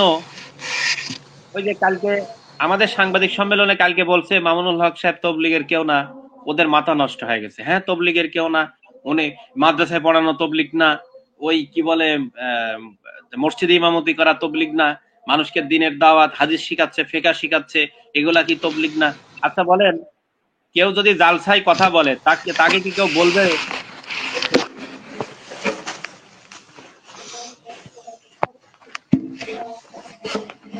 মাইকটা একটু মিউট করেন, মাইক। কেউ যদি মাদ্রাসায় মনে করেন জালসায় কথা বলে, তাকে কি কেউ বলবে ওই দেখো তবলিগ জামাতের মানুষ, ওই যে তবলিগ জামাতের লোক, ওই যে তবলিগ করতেছে, তাই কেউ বলবে? কেউ বলবে না। কিন্তু কিন্তু হিসাবে ধরলে কি ওটা ইসলামের দাওয়াত, ওটা তবলিগ করতেছে। আর যে কেউ ইমামতি করে, কেউ কি বলবে ওই দেখো তবলিগের সাথে তবলিগ করতেছে? কেউ মাদ্রাসায় যে হাফেজ সাহেব যদি পড়াই, তারপরে কারি সাহেব পড়াইতে লাগে, অথবা মুহাদ্দিস সাহেব পড়াচ্ছে, হাদিস দর্শ দিচ্ছে, কিংবা মুফতি সাহেব ফিকহ শিখাচ্ছে, কেউ কি বলবে উনি তবলিগ করতেছে? কারণ তবলিগ একটা মেহনতের নাম, একটা জামাতের কাজের নাম, সেখানে নির্ধারিত কর্মপদ্ধতি আছে। যেমন হেফজখানায় যিনি পড়াশোনা করায়, উনার একটা কর্মপদ্ধতি আছে। তারপরে নুরানি বিভাগ, মক্তব বিভাগে যে পড়ায়, ওনার একটা কর্মপন্থা পদ্ধতি কিন্তু আছে। তার বাইরে গেলে কেউ কিন্তু বলে না ইনি নুরানির শিক্ষক, ইনি মক্তবের শিক্ষক। কিন্তু সবাই কিন্তু দিনের খেদমত করতেছে। ঠিক তদরূপ তবলিগের কেউ না বলতে, তবলিগের যে মেহনত, 5 আমল, গাশ, তালিম, বছরের সালানা চিল্লা 3 চিল্লা, দেশের মেহনত, বিদেশের সফর, মাস্তুরাতের সফর, বিভিন্ন জায়গায় জোরের তাকাজা, চিল্লার তাকাজা, সামনে ইস্তেমার তাকাজা, এসএসসি পরীক্ষার সময় আসলে সেটার তাকাজা, সামনে এখন দাওরা পরীক্ষা শেষ হবে, এখন ছাত্রদেরকে আল্লাহ রাস্তায় বের করার তাকাজা, এইগুলা একটা নির্দিষ্ট শিডিউল আছে, উসুল আছে, মূলনীতি আছে, এগুলা মানলে সেটা বলে হলো তবলিগ জামাতের কাজ। এই হিসাবে বলা হয় উনি তবলিগের কেউ না। কিন্তু এখন যদি আমি ধরি মাদ্রাসায় পড়ানো তবলিগ, সেটা নিজের যার যার জায়গায়, কিন্তু কেউ কিন্তু বলবে না যে এটা তবলিগ। যেমন আরশাদ মাদানী সাহেব স্পষ্ট বলছে যে মেহনতি তো আলাদা, ময়দানি তো আলাদা। অনেক ওলামা ইকরাম বলছে ময়দানি তো আলাদা, তাদের সাথে আমাদের কিসের লেনা দেনা? তারা তাদের মেহনত বলবে, আমরা মেহনত বুঝবো। তো এখন এই যে সব কথাবার্তা গুলো বলে, তো আজকে এই যে পরিচয় গুলো দিচ্ছে না যে উনি তবলিগের মুরব্বী, আমি আল্লাহ কবুল করুক উনারা যেন মুরব্বী হয়ে যায়, উনারা কাকরেলে বড় বড় মুরব্বী হোক, বাংলাদেশের বিভিন্ন জেলার মুরব্বী হয়ে যাক। তাহলে তবলিগের কোন মুরব্বী কি আপনার রাজনৈতিক ময়দানে ভাষণ দেয়, হুঙ্কার দেয়? তবলিগের কোন মুরব্বী বিক্ষোভ মিছিল আহ, অবরোধ, দেশ অচল করে দেওয়া হবে, এই কথা বলে, এইসব ভাষা তাদের। তবলিগের কোন মুরব্বী যে সরকারকে পাল্টায় দেবো, সরকারকে হুঁশিয়ারি, সরকার এই দাবি না মানলে সরকার উৎখাত করার আন্দোলনে নামবো। তো যার যার মেহনত, তার যার যার স্টেজ পজিশন আলাদা, কিন্তু যে যার যার স্থানে থেকে সে আলাদাভাবে দিনের খেদমত করতেছে। তো এই যে তাদেরকে আজকে মিথ্যা একটা পরিচয় দেওয়া হচ্ছে যে ইনি তবলিগের প্রবীণ মুরব্বী, শাহরিয়ার মাহমুদ ওনাকে বললেন তবলিগের প্রবীণ মুরব্বী, তারপরে ওই অমুক সাহেব তবলিগের প্রবীণ মুরব্বী, অমুক হুজুর তবলিগের জিম্মাদার সাথী, এইভাবে পরিচয়গুলো দিল। তা আল্লাহ পাক যেন তাদেরকে সত্যিকারে তবলিগের মানে তাদের কথাগুলো যেন কবুল হয়ে যায়, আল্লাহর কাছে সেই দোয়াই করি যে তারা মুরব্বী হোক, এবং তখন সবাই বুঝবে যে তবলিগ কি জিনিস, সবাই পরিষ্কার হয়ে যাবে। আসলে এই যে এত মিথ্যা কথা এবং মিথ্যা মামলা দিয়ে চাপায় দেয়া হয়েছে এবং যে পরিমাণ জুলুম অত্যাচার করা হচ্ছে, এটা কোনো মানুষ করতে পারে না। বিগত সরকার তো দূরে থাক, এটা অতীত জামানার সেই ফেরাউন নমরুদ আর বর্তমান জামানার দজ্জালি ইহুদি যে চক্র এবং আমাদের পার্শ্ববর্তী অখণ্ড ভারত কায়েম করার যে চক্র, এই চক্রের যে এজেন্ডা এবং যে পদ্ধতি, সেই পদ্ধতি অবলম্বন হচ্ছে এখন এই প্রকৃত তবলিগওয়ালাদের বিরুদ্ধে। আমরা কেউ সাতপন্থী না, এটা পরিষ্কার করে দিবেন সবাই, আমরা সাতপন্থী না। তবলিগ যেভাবে শুরু হয়েছিল আমরা সেইভাবে তবলিগওয়ালা, যেভাবে তবলিগ শুরু হয়েছে সেভাবে তবলিগওয়ালা। উনি এখন আমাদের আমির, উনি যদি আল্লাহ তাআলা উনাকে দুনিয়া থেকে নিয়ে যাবেন, পরবর্তীতে মাশওয়ারা করে যিনি আমির হবেন আমরা আবার তাকে আমির মানবো, আমির হিসাবে আমরা ওনার অনুসরণ করি। কিন্তু আমরা উনার নামে আমরা আমাদের কোনো দল না। আগে ছিল ইলিয়াস রহমতুল্লাহ আলাই, তারপরে ইউসুফ রহমতুল্লাহ, তারপরে ইমাম হাসান রহমতুল্লাহ আলাই, তারপরে আমির বানানোর জন্য বসে বলছিলেন ফিল হাল এ তিনও হজরত কাম লেকার চালেঙ্গে, যে একটা পরিবেশের জন্য তিনজনকে রাখা হয়েছিল, তার মধ্যে একেবারে যুবক উনি। 10 জনের মধ্যে ওনার নাম ছিল, ওই আহমদ লাট সাহেব ইব্রাহিম দেওলা সাহেবের নাম ছিল না।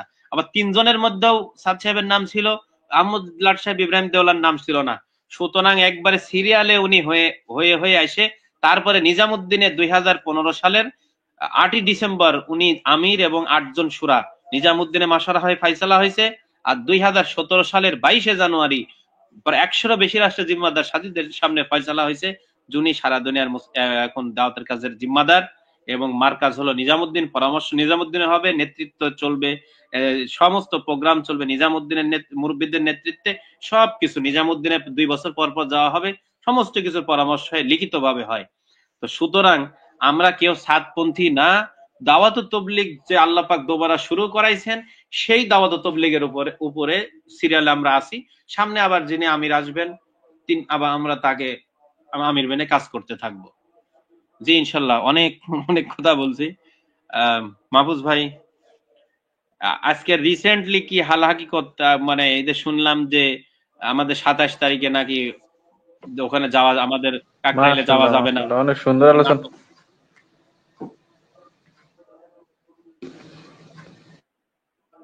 মিজান ভাই কোথায়? মিজান ভাই, মিজান ভাই কি হারায় গেছে? মিজান ভাই কি লাইনে আছে? আছে আছে।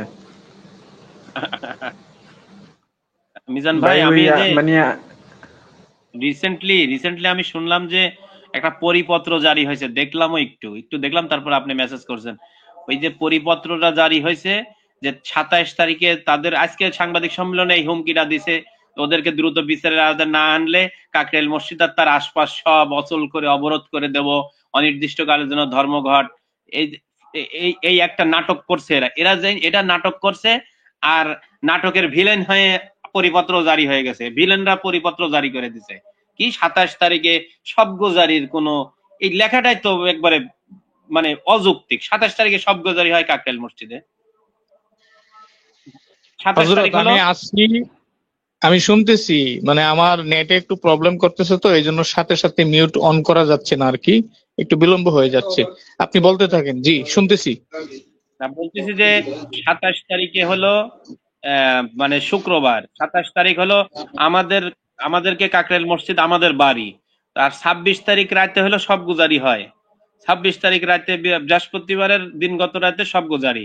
এখন ওই 27 তারিখে আশপাশের কোনো জায়গায় মানে কোনো বড় ধরনের জমায়েত করা যাবে না, এটা হলো নির্দেশ করা। আর তার নিচে 2 নম্বরে লেখছে যে 27 তারিখে শবগুজারির কোনো মানে রাত্রি যাপনের কার্যক্রম মানে সাদ সাহেবের অনুসারীদের করা যাবে না। এটার মানে কি বুঝাইতে চাচ্ছে তারা? এইটা দিয়ে কি বুঝাইতে চাচ্ছে? 27 তারিখে তো আমরা শবগুজারি তো ওখানে করবোই না, প্রশ্নে ওঠে না, কারণ আমরা তো মানে 26 তারিখে শবগুজারি হবে রাতে, আর 27 তারিখ শুক্রবার দিনের বেলা। আমরা শুক্রবারে 8টার সময় আমরা কাকরাইল মসজিদে যাব। এইটা এটা কি জন্য তারা এই নাটকটা সাজাইলো, এবং নাটকের ভিলেনরা মুহূর্তের মধ্যে পরিপত্র জারি করে দিল। আজকে 5-6টা দিন সারা বাংলাদেশে নিজামুদ্দিন ওয়ালাদের রিক্সা নিয়ে বেরোতে পারছে না, সবজিওয়ালা সবজি নিয়ে বসতে পারতেছে না, মানুষকে ঘরে ঢুকে মানুষকে মারতেছে, মাদ্রাসার ভেঙে মাদ্রাসার ভিতরে ঢুকে তল্লাশি করতেছে, যেরকম বেইজ্জতি, এবং সারা বাংলাদেশের থানার সামনে অবরোধ, মিছিল, মিটিং, সাংবাদিকের উপরে হামলা, একটা পরিপত্র জারি হইতে পারলো না। যারা দেশের নিরাপত্তার জন্য 5-6 দিন হাজার মানুষ দেশের মধ্যে আজকে শঙ্কিত, তারা নিরাপত্তা নেই, তাদের জানের উপরে, মালের উপরে, ইজ্জতের উপরে আঘাত আসতেছে, নির্যাতন নিপীড়নের একটা স্টিম রোলার চলতেছে, এখানে কোনো পরিপত্র জারি হলো না। আর ফট করে আজকে বিকালে একটা সাংবাদিক সম্মেলন করে বলল যে কাকরাইল এবং তার আশপাশে একবারে আমরা অবরোধ করে অনির্দিষ্টকালের জন্য ধর্মঘট করব, এই করব সে করব। আর ফট করে সাংবাদিক সম্মেলন মানে পরিপত্র জারি করে দিয়ে কোনো আশপাশে কোনো প্রোগ্রাম করা যাবে না।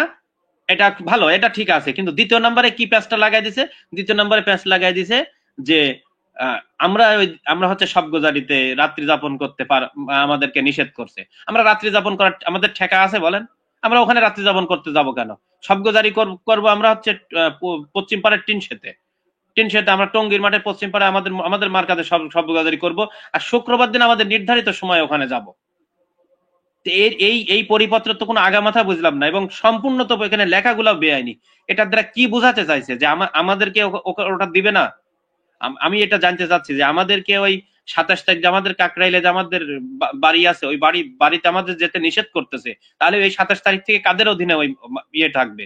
না আমাদেরকে এই টঙ্গীর মাঠের মতো নাটক সাজাবে যে 144 ধারা জারি, কেউ থাকতে পারবে না বলে আমাদেরকে 2 লক্ষ মানুষকে সরাই দিল, আর তার আগে এক গাদি দিন ভরে আমরা হাতে পায়ে ধরেও ওই 5,000, 10,000, 3-4 হাজার মানুষকে সরাইতে পারলো না, আর আমাদের 2-3 লক্ষ মানুষকে একটা সেকেন্ডের মধ্যে সরাই দিয়ে আবার ওদেরকে পাহারার নামে টঙ্গীর মাঠ দিয়ে দিছে, পাহারার নামে টঙ্গীর মাঠ দিয়ে আবার চালাইতেছে।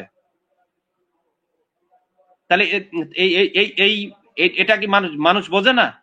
তাহলে আবার এটা কোন নাটক সাজাইলো? আমি তো এটা আমার মানে খানিক কিছুক্ষণ আগে আমি ওই মেসেজ দেখলাম, দেখার পরে আমার ভাই যা বলে যে মিজান ভাই বিষয়টা কতটুকু জানে একটু জানতে চাচ্ছি আর কি।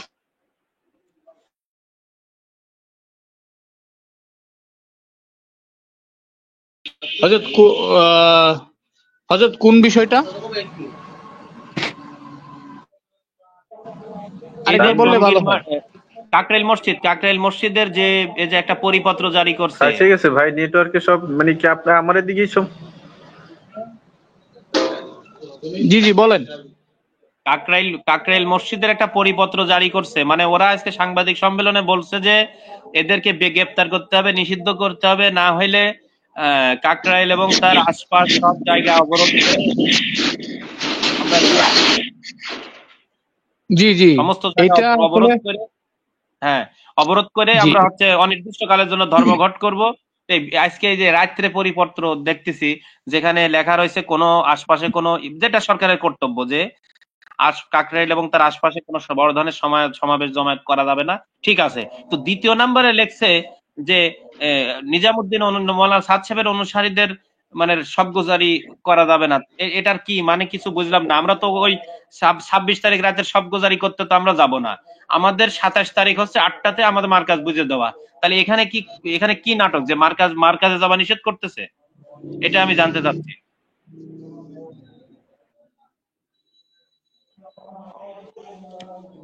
এটা বিষয়টা হলো যেটা আসলে আমরা এত বছর ধরে দেখে আসতেছি, তাদের মেহনতটা হলো কাম বন্ধ করার মেহনত। মানে এটা স্বাভাবিকভাবেই যখন একটা এলাকার ভিতরে দুইটা পক্ষের ভিতরে একটা সংঘর্ষ হয়ে যায়, সেটা ছোটখাটোই হোক কিংবা বড় আকারেই হোক। আমরা দেখছি বাংলাদেশের প্রত্যেকটা মসজিদের মানে রূপরেখা কি দাঁড়াইছে, দৃষ্টান্ত কি দাঁড়াইছে, সেটা হলো যে যখনই কোনো সংঘাত হয়, মানে সমস্যার সৃষ্টি হয়, তখন প্রশাসন এসে কি বলে, ভাই আপনাদেরও কাজ বন্ধ, ওনাদেরও কাজ বন্ধ। হ্যাঁ, এরকম সমস্যা হবে কাজ করলে তবলিগের মধ্যে, মানে তবলিগের এই কাজ যদি মসজিদে করেন তাহলে মুসল্লিদের মধ্যে এরকম সমস্যার সৃষ্টি হবে, বারবার এরকম ভাবে হামলা হবে, এরকম মারামারি হবে, তার চাইতে বরং কাজ বন্ধ থাকুক। তো দেখা যায় যে বাংলাদেশের অসংখ্য অগণিত মসজিদের ভিতরে এইভাবে তারা কামকে বন্ধ করছে। তাদের মেহনতটা হলো কাম বন্ধ করার মেহনত, তাদের মেহনতটা হলো কি কাজ বন্ধ করার মেহনত, যে কারণে তারা কাকরাইলের ভিতরে যে সংঘাতটা সৃষ্টি মানে কাকরাইল মসজিদের ভিতরে কাম বন্ধ করার জন্যই তারা আজকে প্রশাসনকে এরকম ভাবে বাধ্য করছে, যাতে প্রশাসন থেকে একটা প্রজ্ঞাপন জারি হয়, তারপরে এই কাকরাইল মসজিদের ভিতরে কাজ বন্ধ হয়ে যায়। আর সেটা তো দেখলেনি, পরিষ্কার ভাবে বলে দিল যে সাতবন্দীদের সব গুজারি বন্ধ। তো এটা মূলত এটা এটা অনেক পরিকল্পিত একটা বিষয়, অনেক পরিকল্পিত। শুধু কাকরাইল না, গোটা তবলিগের এই মেহনতটাকে বাংলাদেশের জমিন থেকে একেবারে নিশ্চিহ্ন করে দেওয়ার জন্য পরিকল্পিতভাবে তারা এগুলো করে যাচ্ছে। এটা সামনে আরো দেখতে পাবে মানুষ। তারা যদি এই অবস্থায় যদি তাদেরকে না থামানো যায়, তাহলে সামনে মানুষ আরো দেখতে পারবে যে এই তবলিগের ইস্যুতে তারা কোন পর্যন্ত যায়। তাদের মূল মিশন হলো এই মেহনতটাকে বন্ধ করা, এটার জন্যই তারা প্রশাসনকে চাপ দিয়ে তারা এরকম প্রজ্ঞাপন জারি করছে, এটাই হলো মূল কারণ। আচ্ছা, যে মানে প্রজ্ঞাপনটা যে জারি করছে, আমরা ওখানে সব জারি মানে 27 তারিখে আমরা যাব না, তাহলে ওই কাকরাইল মসজিদ কাদের থাকবে?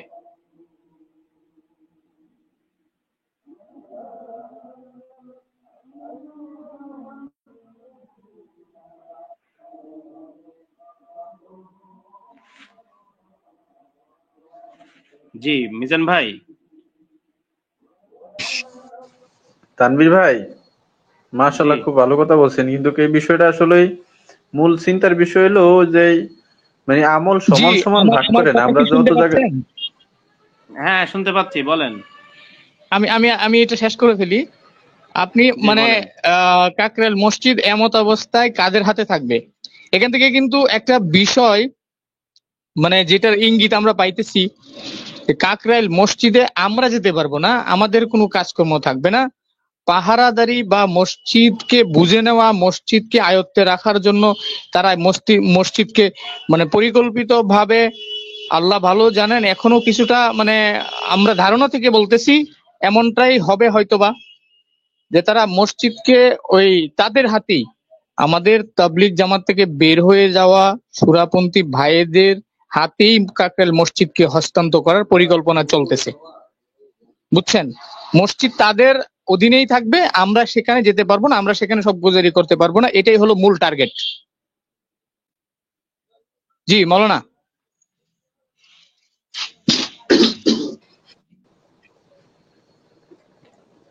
ভাই ওই মানে পূর্ব আমরা এই বিষয়ে মানে কম বেশি আমি বলছি আর কি, যে আসলে আমাদেরকে টঙ্গীর ময়দানে ওই দিন মানে সান্ত্বনা দেওয়ার জন্য আইছে যে আপনারা এত রাতের ঘুমাইতে পারেন না কয়েকদিন যাবত, তো এখন একটু নিশ্চিন্তে যে ঘুমান, আমরা কিছু একটু গেম খেলি আর কি, আপনাদেরকে একটা সান্ত্বনা দেয়া।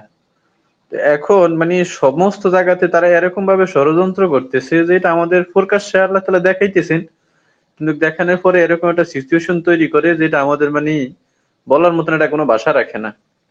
তারা মানে টাইমে বিজ্ঞাপন জারি করছে, এখন পর্যন্ত সরকার মন্ত্রণালয় থেকে এত বড় একটা ঘটনা হয়েছে, এখন পর্যন্ত তাদেরকে নিয়ে বসতে পারে না। এর থেকে দুঃখজনক কি হইতে পারে দেশের জন্য?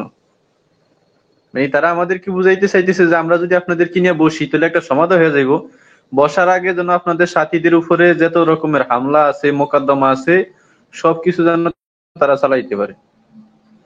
তারা এটা আমাদেরকে শিখাইতেছেন যে দেখো আমলিক আল্লাহদেরকে মানে যেরকম ভাবে এরকম মানুষের উপর অত্যাচার করছে, আমরাও তার থেকে বেশি করতে পারি, যে আমাদের হাকিকতটা দেখো আমরা কিরকম মানুষ।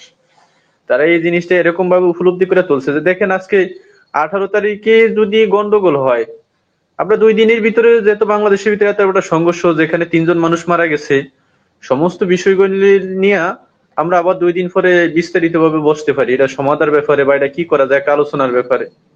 তারা আমাদের 2 লক্ষ সাথী ঢাকা থেকে বাইর করে দিছে, এখন আবার বিজ্ঞাপন জারি করছে যে আপনারা সেখানে সবগুজারি করবেন না, বড় কোনো মজমা নিয়ে সেখানে আসবেন না, সমস্ত ধারা বসায় দিতে আছে। তার মানে কি, যে পরিকল্পিত ভাবে দেশের থেকে তাবলিগের কাজকে একদম বন্ধ করতে চায়। কারণ হিসাব করছে যারা জান মারলে তাবলিগের মেহনত করে তাদেরকে যদি আগে বন্ধ করতে পারি, তাহলে তো এই অজাত মজাত কোনো গণার হিসাবে নাই। ওদের তো ধর্ম ধর্ম ব্যবসার কাজে লাগাই দিলে তো ওরা এক্সের সুপ। আর কি তাবলিগ করবো ওরা? কিসের তাবলিগ করবো ওরা? মন মতন ওরা কিছু প্রচার করে দিল, কিছু ফতুয়া মারিয়া দিল, যে ফতুয়া তো ফকটে না, মানে একদম মুখ ঠোঁটের লব্জতে থাকে, একদম লব্জতে থাকে, ওগুলা নিয়ে তারা চলতেছে। এগুলা ব্যবহার করে উম্মতকে দ্বিধাদ্বন্দ্বের ভিতরে ফেলে পুরো মেহান্নটাকে তছনছ করে দিতেছে। আর বাংলাদেশের ভিতরে যদি মেহান্নটাকে নষ্ট করতে পারে, তো উম্মতের কাছে টাইটেল হিসেবে দেখাইবে, দেখো বাংলাদেশের মতন জায়গাতে যারা সারা বিশ্বের 3টা মার্কাজ হিসেবে পরিচিত, সেখানে একটাকে বন্ধ করে দিছি, তাহলে তোমাকে গুলো বন্ধ করা বেশি সময় লাগবে না, তোমরা রেডিও। এখন এইটা তাদের একদম আগে থেকে পরিকল্পিত ছিল, কিন্তু সুযোগ পায় নাই, শর্ট করে একটা সুযোগ পাইছে, এখন তারা ছক্কা মারা শুরু করছে। এখন আল্লাহ তাআলা তো তাদেরকে অবশ্যই ধরবেন, এটা আমরা আল্লাহর উপর ইকিন রাখি, কিন্তু আমাদের যতটুকু চেষ্টা করা দরকার আমাদের অতটুকু করা লাগবে। নচেত এই সময় বিজ্ঞাপন জারি করা, 144 ধারা জারি করে তাদের কাছে আবার মাঠ বুঝিয়ে দেওয়া, কেন 540 জন সাথী তাদের কাছ থেকে নিতে হবে কেন? প্রশাসন যদি না পারে, তাহলে মাঠের সময় ভাগ করে দিত, যে আপনারা 1 সপ্তাহ ডিউটি করবেন, আপনারা 1 সপ্তাহ ডিউটি করবেন। তারা এটা কেন করলো না? যে আপনারা 1 সপ্তাহ ডিউটি করেন, আপনারা 1 সপ্তাহ ডিউটি করেন, যতদিন তালা কিনা এটা সমাধান না হয়। বা ময়দানের কাজ আপনারা 15 দিন করেন, আপনারা 15 দিন করেন, যেহেতু ইস্তেমা আছে, আপনারা অর্ধেক করেন, আপনারা অর্ধেক করেন, এরকম ভাবে ভাগ করে দিত। তারা তো কোনো জায়গাতেই ভাগ করতেছে না, কোনো জায়গাতেই কোনো লাইনে মানে সুরত দিতেছে না, এক চুল পরিমাণ আমাদেরকে কোনো জায়গাতে মানে সুযোগ দিতেছে না। এটার কারণ হইল তারা আগে আমাদের কাজকে, মানে আমরা যে কাজ করেন ওলা তাদেরকে বসায় দিতে চায় এবং বন্ধ করে দিতে চায়। তারপরে এই যে যারা নেবাই আছে, এরকম গাদা আর বলদ জীবনে দেই নেই, যে 13-14 জনে মানে যাই হোক, যে মানে ওরা মানে সুরাই নিজাম বলা হয়, ওইটার ভিতরে নাম মাওলানা সাদ সাহেবের আছে, ওয়াসিফ ভাইয়ের নাম আছে, সেই জায়গায় এই 2 জন মানুষের নাম আছে, তো অগরণী আবার কেমনে চলবো? লজ্জা বা শরম একটা জিনিস থাকা দরকার একটা মানুষের, যে যাদেরকে নিয়ে আমরা এত বিতর্ক করি, যদি সুরাই নিজাম মানি, তারাই তো আবার আমাকে ভিতরে থাকবো বা তা করে আবার মানতে হইব, তাহলে এটা কিভাবে সম্ভব? মাথার যদি নাট বল্টু ঢিলা হয়ে যায়, তো এটা মানে আর কোনো কিছু কাজ করে না, তখন এমনিতেই মানে পাগলের মতন হয়ে যায়। কি কয় আবুল তাবুল মুখে, একদম হাফেজ সাহেবের মতন। ওই যে আপনি বলছেন যে মানে মৃত্যুকের হাফেজ, কত সাজা গোছে, এক জায়গাতে কোনো লোকমা খায় না, সব মানে ওই যে আগে মোতালা করা, আর একটা হইলো সব শুনানি দেওয়ানো, মানে হেফজ শেষ করার পরে শুনানি দেয় না 1 বছর, ওরা আগে শুনানি দিছে এবং মোতালাও করা শেষ বিষয়গুলো নিয়ে, যে আমরা সামনের দিকে এরকম ঘটাইবো, এইভাবে সংবাদ সম্মেলন করব, এইভাবে মিথ্যা কথাগুলো বলবো।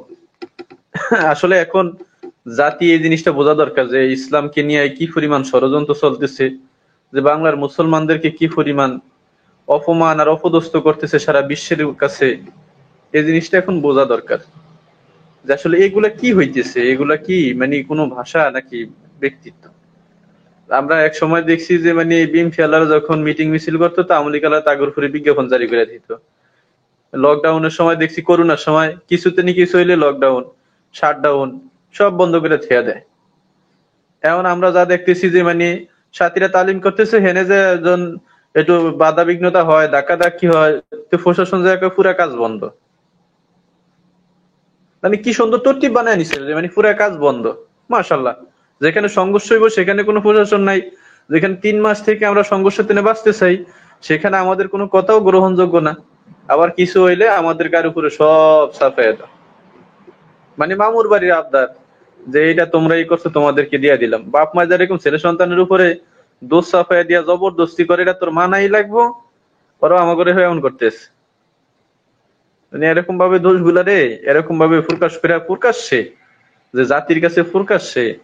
আর আমাদের সবচেয়ে বড় একটা বিষয়, লজ্জার জিনিস, যে আমাদের দিল কাফে একটা মিশা কথা করার ব্যাপারে, আর ওরা কিভাবে এতগুলা সাজিয়া গোছিয়ে বলে, জাতির কাছে কিভাবে সাজিয়া গোছিয়ে বলে। আর জাতীয় কি সুন্দর তাদের সাথে হল ফিটায়। হ্যাঁ হ্যাঁ হ্যাঁ হ্যাঁ হ্যাঁ হ্যাঁ, সব ঠিক আছে। আর এই যা বিজ্ঞাপন জারি করার ব্যাপারে ভাইয়া যা বলছে ওরা তাই করছে। কারণ ভাইয়া তো জীবনে মনে করেন যে ভালো দিকের আর কোনো আশা করা যায় না। কারণ ভাইয়া তিনি কি আশা করেন, ভাইয়ার ভিতরে আছে বা কি আর আশা করবেন নাকি? ভাইয়া তো ভাই হয়ে গেছে। আমাকে ওইদিকে ওই নে ভাই কইতো আর কি, একজন গ্রাম্য ভাষা আর কি, ভাইয়া নে ভাই তুমি কি করো, তেমন ওরা তো ভাইয়া আর নে ভাই হয়ে গেছে। এমন একটা জায়গাতে এমন একটা শহরে বৈশা সম্মানিত একজন লোক যে কি সুন্দর করে জাতির সামনে প্রকাশ করলো, আহা কত লজ্জার বিষয়। আরেকটু হলো আমাদের উপরে জুলুম করেন, তারা কি পরিমাণ জুলুম করতে আমাদের সাথীরাও দেখবে। আলহামদুলিল্লাহ আমরা সমস্ত সাথীরা হায়াতুস সাহাবা পড়তে হায়াতুস সাহাবা শুনতে কোরবানির কথা বলতে বলতে এই পরিমাণ একটা ইস্তেদাত হয়েছে যে ওরা যদি মানে সর্বোচ্চ জুলুম করতে পারে জাতির কাছে, জাতি যেই সময় পর্যন্ত তাদের কাছে আল্লাহ তাদের যতক্ষণ তালাকি না ধরবে, সাথীরা ততক্ষণ তালাকি সবর করবে। তাদের সংবাদ সম্মেলনের ভিতরে তারা আজকে দেখেন মানে মিথ্যাকে ইয়ে করার জন্য, যেমনি দাবানোর জন্য, মিথ্যাকে দাবানোর জন্য তাদের মুখ থেকে সত্য বাইর হয়। একটা হইলো যেটা যে আমাদের সংবাদ সম্মেলনের ভিতরে বলছে যে তারা ছাত্রদেরকে মাঠে দেয়, তারা ছাত্রদেরকে সমস্ত জায়গাতে আইনা দেয়, তারা নাই। এখন তারা কইতেছে কই আমরা ছাত্রদেরকে আইনা দিছি। আমাদের যত সাথী অসুস্থ হয়েছে যায় দেখেন সব সাধারণ সাথী, সব মুরব্বী মানুষ। তাহলে ইস্তেমার মাঠে যাদেরকে বাইর করছে যে মাদ্রাসার ছাত্র আছিল বলে, তারা ওইটার ভিতরে বলছে যে আমাদের মাদ্রাসার ছাত্র ওই জায়গাতে ছিল, যেটা হইলো কাকরাইলের একটা শাখা। তো তাদেরকে ওই জায়গাতে রাখার কারণ কি? তারপরে ওই যে আমাদের যে গাড়ি ভাঙচুর করছে বশির ভাই সহকারে অসুস্থ, সেখানে কত মানে নিরীহ সাথীরা গেছিল, কত সুন্দর লাঠি ছোড়া লইয়া দাঁড়ায় নিরীহ সাথীরা যে ঠেকানোর জন্য গেছে। এই যে এই মিথ্যাগুলা মানে ওরা যে বলে ওগো একটু আল্লাহ ওই যে মানে ভূমিষ্ঠ হওয়ার পরে সন্তান মানে আমার ছেলে হইছে ওই মায়ের দেখছি কি মানে আমার শাশুড়িও ওই যে মানে চোখের উপরে এরকম ইয়া দেয়, ওই এটা কি বলে সুরমা বা কালো একটা কি জানি জিনিস দেয় আর কি। কি জন্য দেয় যেন বড় হইলে মানে শরম তার বেশি আসে। বুঝতে পারছেন তানভীর ভাই? মানে বড় হইলে যেন শরম তার বেশি আসে। এখন আমার তো মনে হইতেছে যে মানে এই ব্যাপারে যদি আমার কতটুকু জ্ঞান নাই, কিন্তু তার ভূমিষ্ঠ হওয়ার সময় যে মানে এরকম শরম লাগার কোনো বস্তু মনে ব্যবহার করা হয়নি। মানে এটা একটা প্রথা আর কি, যদিও ঐতিহ্য। শরম তো যাদের বেশি আসে তাদের ইমানের কারণে বেশি আসে। এখন তাগো কি অবস্থা আল্লাহই ভালো জানে। আমরা তো তাদের ব্যাপারে কোনো ফতুয়া বা কোনো বিষয় কোনো কারো কাছ থেকে ফতুয়া আনিও না, কারো কাছ থেকে ফতুয়া আনি না তাদেরকে দিও না। আর তারা এক এক ফতুয়ার পরে ফতুয়া, এক এক ফতুয়ার পরে।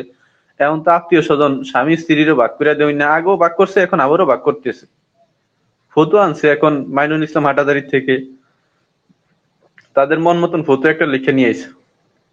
এখন আপনি যদি একটা ফতুয়া বোর্ডে প্রশ্ন করেন বা কোনো লিখিত দেন, তারা তো অবশ্যই একটা উত্তর দিবে।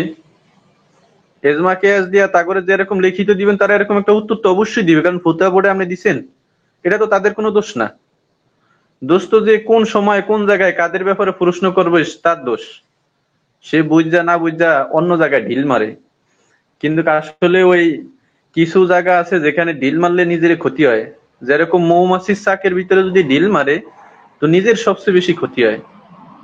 আর পানির ভিতরে যদি ঢিল মারে তাহলে নিজের উপকার হয়, যে এই পানিটা পরিষ্কার আছে কিনা বা এখানে কোনো পোকামাকড় আছে কিনা, এখান থেকে ওগুলা চলে যায়। এখন ওরা ঢিল মারার জায়গাটা পরিবর্তন করে নিছে, যেটা হইলো এখন মৌচাকের বাসায় ঢিল মারছে। কিন্তু এমন মৌচাকের বাসায় মারছে যারা আল্লাহর জন্য সবকিছু সবর করতে পারে, সবকিছু ত্যাগ করতে পারে, দুনিয়ার সমস্ত হাইসিয়ত সবকিছু বাদ দিতে পারে, ওরকম লোকদের জায়গায় ঢিল মারছে। এখন আল্লাহ ধরবে তাদেরকে, এরকম ভাবে একটা ঐতিহ্য ইতিহাস রাখবে যেরকম মানুষ ওই মানে দুনিয়াতে এই সময়ের জন্য মানে আওয়ামী লীগ এটা একটা গালি মনে করে মানুষ, তাদের দল তাদের নেতার নাম নেওয়া এটাকে একটা গালি মনে করে। তো এমন একটা সময় আসবে দেখবেন যে এই তাদের ব্যাপারে মানুষ নাম নেওয়াকে গালি মনে করবে, যে আসলেই তো গালি মনে করি, আসলেই তো তাদেরকে গালি মনে করি, যে মানে এটা একটা গালি মনে করবে দুনিয়ার হাইসিয়তে। এটা আমরা দেখছি ইতিপূর্বে যারা দাওয়াতের কাজের ক্ষতি করতে চাইছে আল্লাহ তাদেরকে নিঃশেষ করে দিচ্ছেন। একদম গোড়ার থেকে তাদের মূল সহকারে ধ্বংস করে দিছে। বনি ইসরায়েলদের ঘটনা যদি আমরা দেখি, কোরআনের ভিতরে 2বার আল্লাহ তাআলা তাদেরকে রাজত্ব দিচ্ছেন, কিন্তু যখন দাওয়াতের কাজের বিরোধিতা করছেন, সত্যকে যখন মাইনা নাই, তখন আল্লাহ তাদেরকে আবার নির্মূলে ধ্বংস করে দিছে। তাদের নামে একটা সূরা নাজিল আছে। তো দেখেন, এখন এই জবানায় আমরা সবচেয়ে বেশি দুঃখ প্রকাশ করি এই জন্য, যারা ওলামায়ে কেরাম বলে যে আমরা সবাই আলেম, আমরা সবাই এত বিজ্ঞ, আমাদের কাছে সবকিছু দায়িত্বশীল। তো যারা দায়িত্বশীল তারা যদি একটু বরদাস্ত না করতে পারে, বরদাস্ত তো দূরের কথা, একটু জবানকে একটু হেফাজতে রাখবো ওইটাও পারেন, তারা কিরকম দায়িত্বশীল বলে? এটা তো কোনোদিন দায়িত্বশীল হইতেই পারে না। আজকে হাজার হাজার মানুষ যারা দেশের প্রধান আছে তাদেরকে গালি দেয়, লক্ষ লক্ষ মানুষ তাদেরকে গালি দেয়। এখন তারা যদি এটা মনে করে যে আমাকে কেন গালি দিল, তাকে আইনের আওতায় আনা হোক, তাহলে তো সে নিজেই নষ্ট হয়ে যাবে, ফসা যাইবে। যে সাধারণ একটা বিষয়ের জন্য সে খালি আইন প্রয়োগ করে, সে ক্ষমতা ব্যবহার করে। এখন আজকে দেখেন, প্রত্যেকটা কথার বিনিময়ে তারা ফতোয়া মারে, এবং প্রত্যেকটা কথার বিনিময়ে তারা এই পরিমাণ মাহফিলে প্রচার করে, সাধারণ মানুষ ওদেরকে পাগল মনে করে, যে মনে মাথা বিগড়ে হয়ে গেছে, ওরা পাগল হয়ে গেছে। নাই তাহলে করোনার টিকা লইছে, এর লেগে মনে বেশি শরীরে চুলকানি। এক হযরত কইছে যে মানে করোনার টিকা লইলে যে মানে শরীরে বেশি চুলকায়, তো অগো চুলকানি উঠতে গেছে। তো এই জন্য ভাই, আমাদের সাথীদের এখন করণীয় হলো ভাই সবর করা, ধৈর্য ধরা। আল্লাহ তাদেরকে শেষ করবেন। আর জাতির কাছে তারা যেই পরিমাণ মিথ্যা বলে, এক সময় না এক সময়, এখন তো প্রকাশ হইতেছে, হয়তো আমাদের কথাকে মানুষ এটা মনে করবে, যারা ছোট মানুষ ওরা কি মনে করে বা কি বোঝে সত্যের ব্যাপারে, আসলে তাহা কি করলে, খোঁজ খবর নিলে, গভীরভাবে প্রত্যেকটা বিষয় পর্যবেক্ষণ করলে সমস্ত বিষয়গুলো স্পষ্ট হয়ে আসে, যে কাদের দোষ, কাদের কি, কাদের বিষয়, কাদের কারণে এরকম হয়েছে, কারা কি চাইতেছে, কাদের কি উদ্দেশ্য, সমস্ত বিষয়গুলো দেখা যায়। আজকে দেখেন আমাদের চোখের সামনে একদম তাদের কথা, তাদের বিষয়গুলা, তাদের চেহারা তালা কি স্পষ্ট ভাবে ভাসতেছে, যে তারা কি পরিমাণ মিথ্যাচার, কি পরিমাণ মানে কাফেরের ফতোয়া দেওয়া, কি পরিমাণ। এখন মসজিদ কমিটিদেরকেও জড়াইছে এটার ভিতরে। ভাই আগে তো শুধু এতালাদেরকে মানে ফতোয়া দিছিল, তারা গোমরা গুনাহগার সব। এখন মসজিদ কমিটি দালাদেরকে জড়াইছে, এরও গুনাহগার হইব ভাই। এখন আপনাদেরকে কিভাবে রাখবো বলেন? মসজিদ কমিটি এলাকারও জড়াইছে, এই জন্য জড়াইছে যে তাদের বিরুদ্ধে যদি ফতোয়া না দেয়, নচেত 100-র ভিতরে 80% মসজিদে ঢোকে খালি কমিটির কারণে। কারণ যখন তাদের কাছে দুইটা পক্ষ প্রকাশ হয়, তখন তারা বলে যে না, জামাত থাকবে, আল্লাহর জামাত, তারা আল্লাহর কথা বলে, তারাও থাকবে। ওই জায়গা থেকে তারা কি করছে, যে মসজিদ কমিটির নামও ফতোয়া জারি করা শেষ। এখন আপনার কোন জায়গায় বলবেন? স্ত্রীদেরকেও স্বামীর থেকে আলাদা করছে, মসজিদ কমিটির থেকেও এতেদালাদেরকে আলাদা করছে। ইমাম সাহেব তো আরো আগেই গেছে। আর কেউ বাদ আছে কিনা দেখেন তো ভাই। রাষ্ট্র বা কোনো আইনও তো মনে আপনাকে সাপোর্ট করে না, এখন আইনও নাই, সমস্ত বিষয় আপনাদের থেকে একদম পৃথক। এখন আপনারা কি করবেন? এখন আমাদের করণীয় হইল ভাই সবর করা, ধৈর্য ধরা, এবং আল্লাহর দিকে মুতওয়াজ্জিহ হয়ে থাকা। এই বিষয়গুলা যখন আল্লাহর দিকে থাকবো, আল্লাহ সবচেয়ে বড় উত্তম ফায়সালাকারী, আল্লাহ আমাদের রাহাবার। ওই যে হাসবুনাল্লাহি নি'মাল ওয়াকিল, নি'মাল মাওলা ওয়া নি'মান নাসির, যে এখন এইটা আইছে যে আল্লাহ আমাদের জন্য যথেষ্ট হইবে, আল্লাহ আমাদের জন্য জি যথেষ্ট হইবে। জি জি হযরত, আজকে মনে হয় লাইভ শেষ হয়ে যেতে পারে। জি জি, আপনি কিছু বলেন তাহলে।